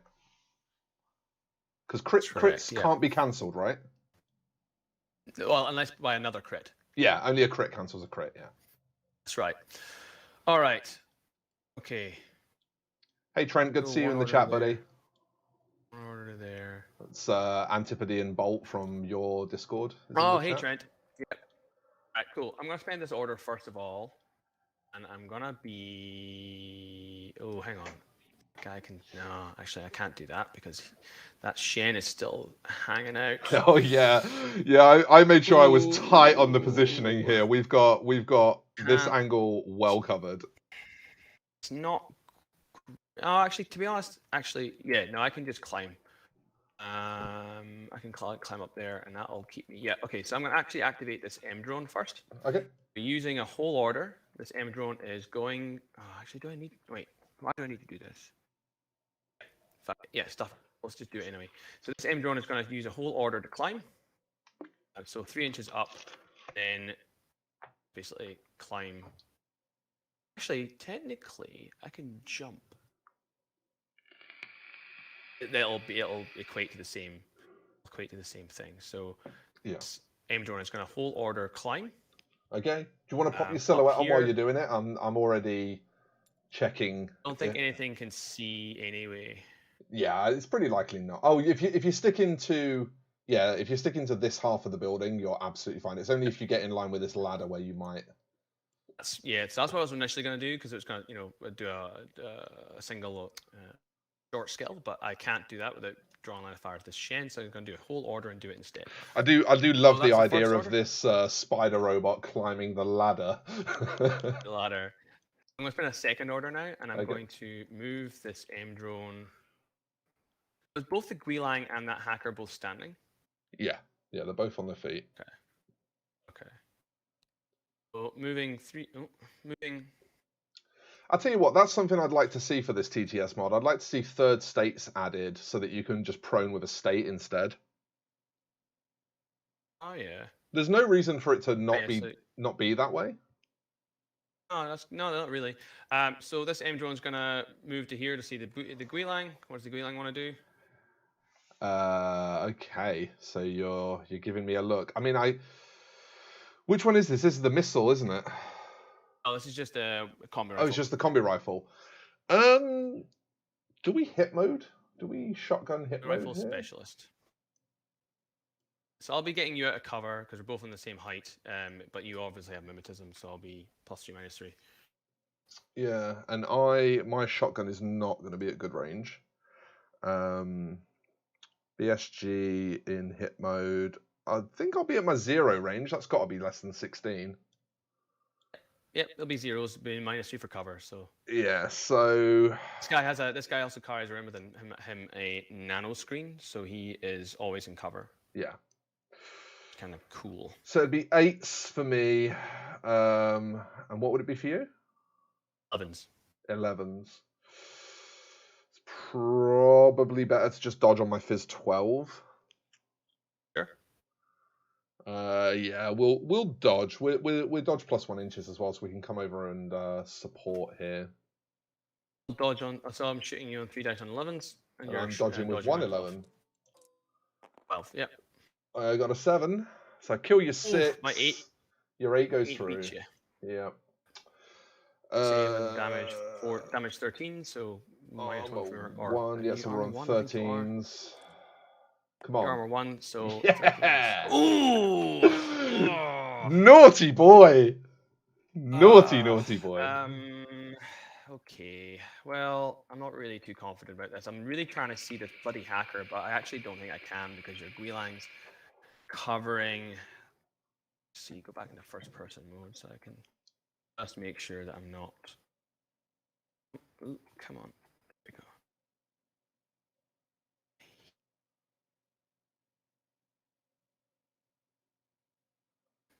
There we go. No, I don't think. I'm pretty sure your silhouette is gonna. Yeah, you've done that well. Thinking I might be able to see you, but I don't think it's gonna work. Well, I don't really. Right, we'll try one more time. You got to give it another go. Order. Yep, flip another order. Go and do this time. We'll dodge again. I still think we're at a better odds of hitting the dodge. Plus, I like the idea of just moving further away. And also, sorry, I'll before I do that, I will also then move out of line of fire. With the Guilang, just move to here. Okay, so 3 dice on 11 versus you're on 12. Here we go. I failed. I hit you 3 times. Ouch. 3 saves at 14?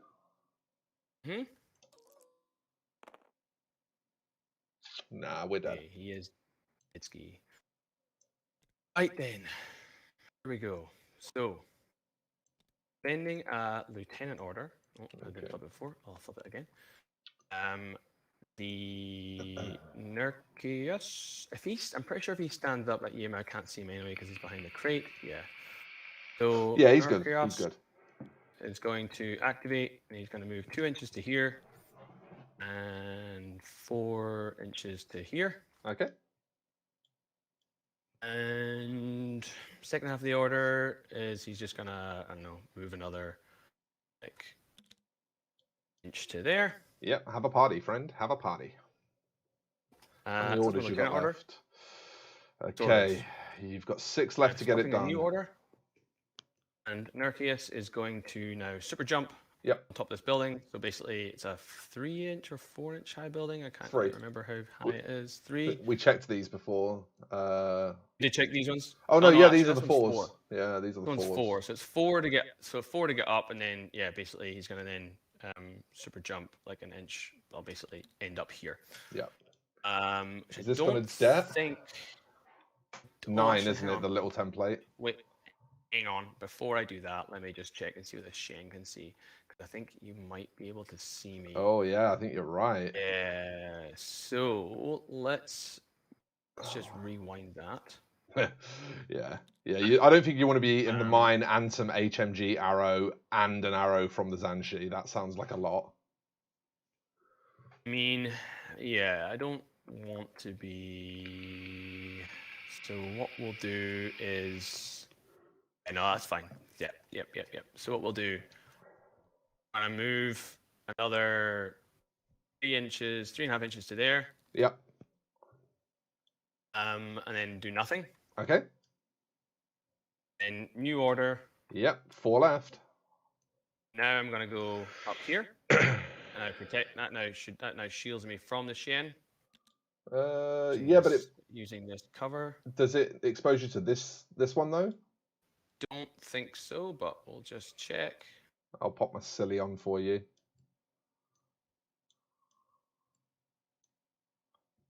Boop. Whoa.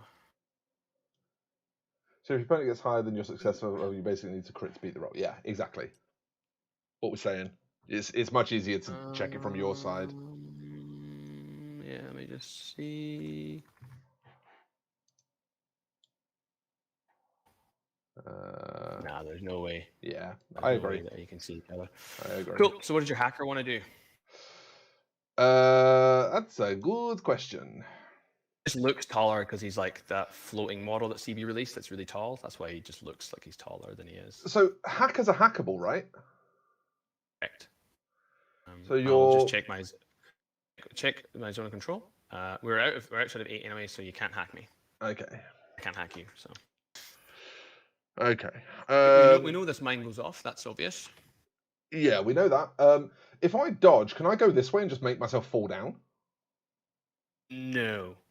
No, I didn't think you could. You can't suicide in this, can you? No, there's no falling in this game. There used to be falling in N3, but it was really complicated and kind of annoying, so they've removed it. So dodging basically doesn't do anything, really. Shooting back is better in this case. Absolutely, because you're going to be at a better dice roll because you're not in cover, or neither of us are in cover. Okay, we're shooting back then. So we're on BS 11. So I'll shoot you with my breaker combi rifle. 3 dice on 15s, and you'll be 1 on 14s. Yep. Let's go. Right, here we go. Well, I got a 5, so I kill your. I only rolled the 3, but I get the 9 goes through. The 9 goes through. So what's the damage on the breaker? Damage 13, but against your BTS of 0, so it'll be you need 14s. Finally went down. He is unconscious. Yeah, and the crate is going to drop. Well, the crate doesn't actually. I'm not controlling it because I'm in a null state. So for purposes of anything that matters, it drops. But what we can do is we can just put here we go. A supply box. So just remove that crate, and you just chuck a little supply box token. Yeah. And we also need a wing on there. And you can place it like I don't know anywhere you want really, but it's somewhere on the model. And then I take an armor save against the mine. Yeah. Armor 1 or 2, and I'm fine on a 16, so he's all good. Right. So 4 orders left. He's out of the picture. You don't. Oh, actually, yeah. You can claim this to get the. No, you have to claim this to get. No, yeah. If you claim this, you get the win. Well, I think actually, I don't think any one model can carry more than 1 supply box. So what I should have, to do, I completely forgot to do, and I was going to do it when I moved down here. Was actually before I jumped up, was actually going to drop my supply box. The idea was, you know how I just moved and then idled. The idea, what I was going to do is move, and then second half of the order was just like drop the supply box, and then let someone else come and grab it. Then he could just like. Spend 1 order to climb down, 1 order to come pick it up, and I've got 2 orders left to just run. I don't think I've got enough orders to actually go and get it. So at this stage here, what I'm looking to try to do is, technically, I've forgotten to do it, so it doesn't really matter. But the idea would be to have this supply box down here where Nurk has dropped it, and then he would go and get it. Be like 1 order to 1 order, 2 orders, and then he'd have to then run and get it. But didn't do that, so we're gonna have to do something else. I mean, spiritually, I'd still call it a win to you, like because you knew how to get the win. It was just a misplay that caused you not to get it. So you figured out the line. I can actually get it. Yeah, just whether or not I can get it. I can definitely get it into orders because I just go move. Yes, of course, I got eaten by all your shots. Yeah, there's going to be arrows. Let's go and do it another way then, and guess I really should have used this model more actively. All right, stuff it. What we'll do, let's go for broke here. Let's spend an order on. Spend an order on.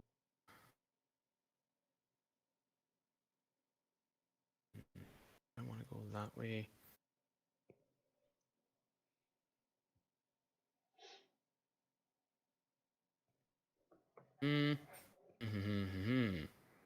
It's a tricky one. It's a tight game. I'm thinking Narcius want him to want to order. Think so. I've already flipped the order. Yes. So I was going to originally spend it on this guy, but I'm not sure he's going to be able to make it. So, you know what? Let's try it. It's a bit of fun. Let's go 1 inch here and then 3 inches forward.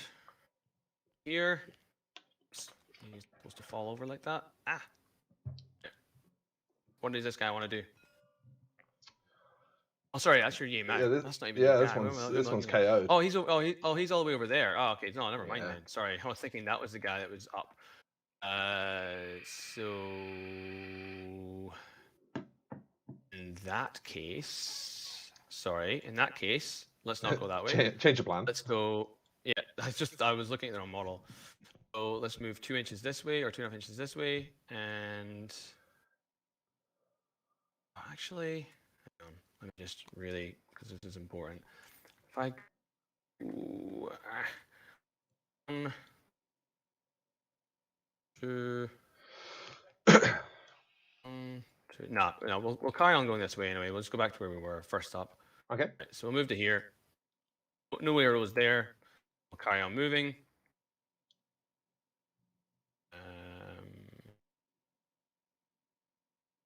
Move 4 to here. We'll spend a new order. We'll go another 4 inches to here.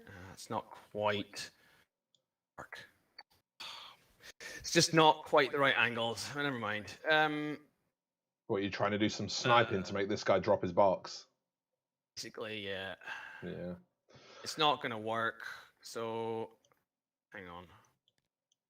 I come.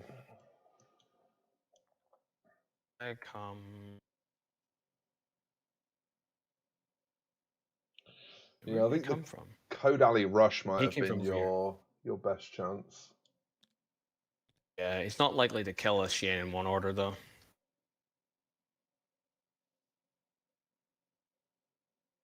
Move 4 inches to here. Fuck, come on, please tell me I can see him. Yeah, you can. I can definitely see him. I'm just trying to get the right angle. Yeah. Yeah. Okay. Yeah. No, that's fine. Yep. So we'll move to there. Arrows. Yeah, I'll shoot back. You'll delay, but yeah. Yeah.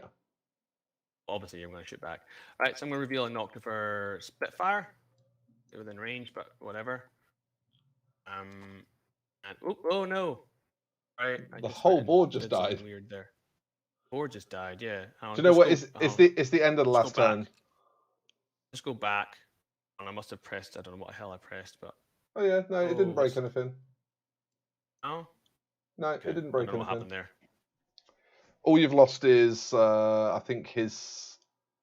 I think his second move. No, he's where he should be. Yeah.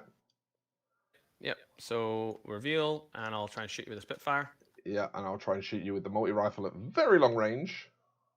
Yeah, so we're both at bad range. Sama a neg 3, and your cover, Sama on a neg 6. I'm 4 dice on 6s. You're neg 3 for range and a neg 3 for surprise shot. So you're neg 6 as well. Yeah, so that puts me at 8s. Cool. All right, I'm 4 dice on 6s. This is not going to work, but whatever. 1 at 8s. I got a 4. Oh, you beat me. Wow, I actually got a shot at you. And now watch. Yeah, he's unconscious, so never mind. Okay, interesting. Didn't work. It was just me trying to get a better line on something, but never mind. It was a bit of a Hail Mary, wasn't it? I thought for some reason that this was the Shen here, and the idea was to go move out, remove the last one from that Shen, and then I could move out with this Kodali against one Shen, and then potentially win that way. But because I thought that was I misjudged the model, but I'd already moved the Noctiver, so I was like, whatever, it's done now. So I'll spend my second to last order, and we'll just go with Kodali. So she is going to go around cover here to have a look at this Shen here. And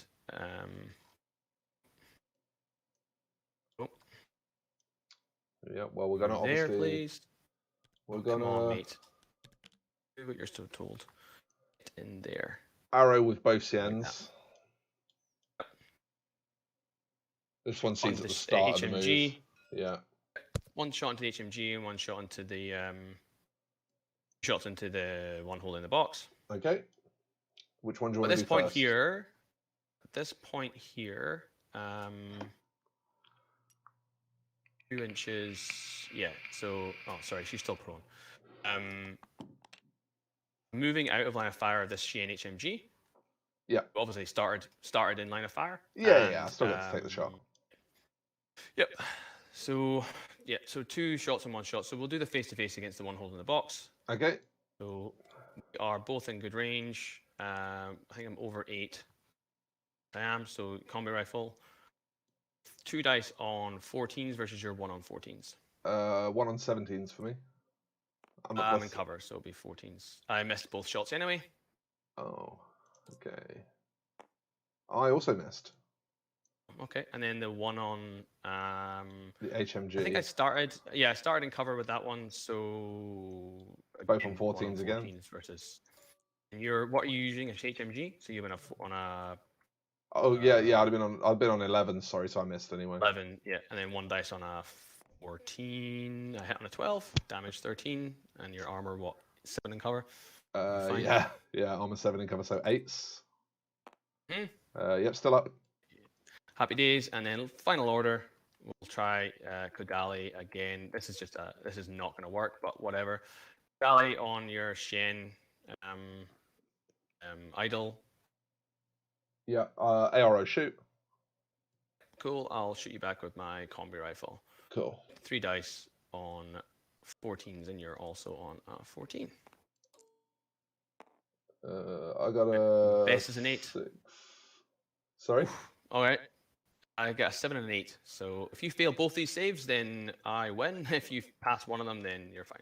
Yeah. Hang on. What is it? Damage 13. Yeah. And I'm at 7 armor in cover. So you need like a 6. Yeah. Go on. Or 7. Go on. We're good. We're golden. That's it. It's a draw, my friend. Well, it's a draw. Done. It's a draw. Congratulations. Woo! What a game, though, huh? What a game. Yeah, very good. We've overrun by quite a bit, so I imagine most of the audience are probably pretty desperate to get out of here. So do you want to just do a very, very quick bit of post-game? As the experienced player, is there anything that stood out to you that I should maybe have played a bit differently? No, I think you did pretty well. I think your first turn was a little bit... didn't really do very much. Maybe a bit overcautious. Supplies, potentially. Sometimes in supplies, one of the good things to do is just to grab a box and run. So the fact that neither of your Guilang were specialists was good for me, because I was like, oh well, cool. Now you have to move other things up instead. Yeah. However, it was somewhat offset by not a very. I didn't go particularly hard on turn 1 myself. I mean, I moved up with the Umbra to kill this thing and grab box and run back, and that was fine. And then your turn 2 was a little bit. Basically, you did everything you needed to do in turn 3, which was kind of the important thing. Because I was unable to on turn 2 to put down this guy. It kind of allowed you then to really move up here. I made a couple of mistakes by just trying to, I guess in some ways, not the word showboating is not the right word, but just like to show your listeners other things. Because I really wanted to try and use hacking in this game, but it just never came up. So that's kind of why I moved the Shrouded up, because the idea was to be like, hey, look, your people watching get to maybe see what hacking does. But put this guy in an immobilized state and he doesn't get to run away with a crate.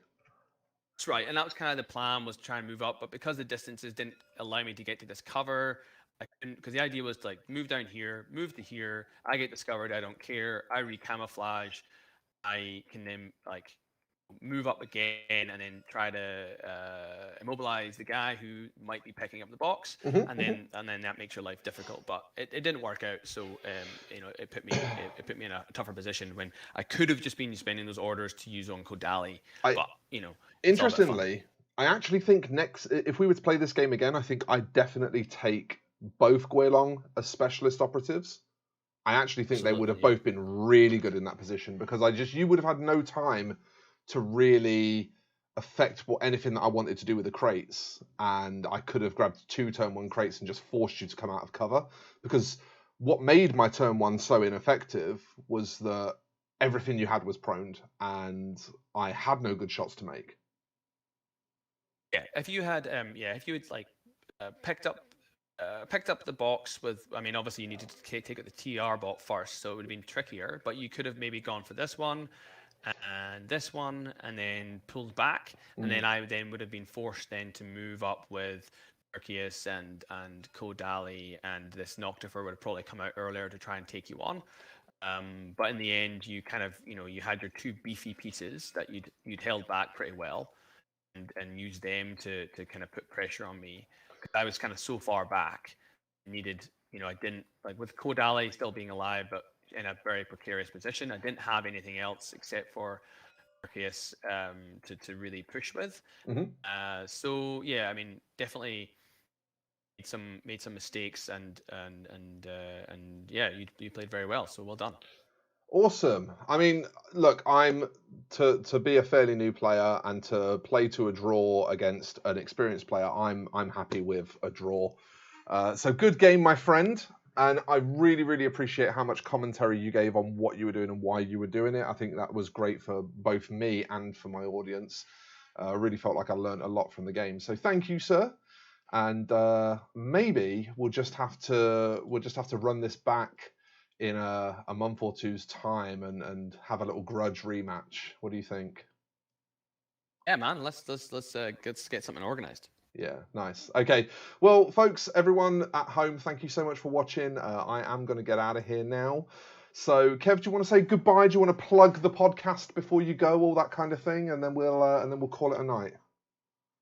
Yeah, sure. So I'm one of the hosts of Loss of Lieutenant, which is an Infinity the Game podcast. We focus a lot on N4, but it's a very banter-based podcast, so it's very conversational, and run monthly challenges every month, where you get to try new and various things. We've run a Code 1 challenge as well before, which was actually very popular.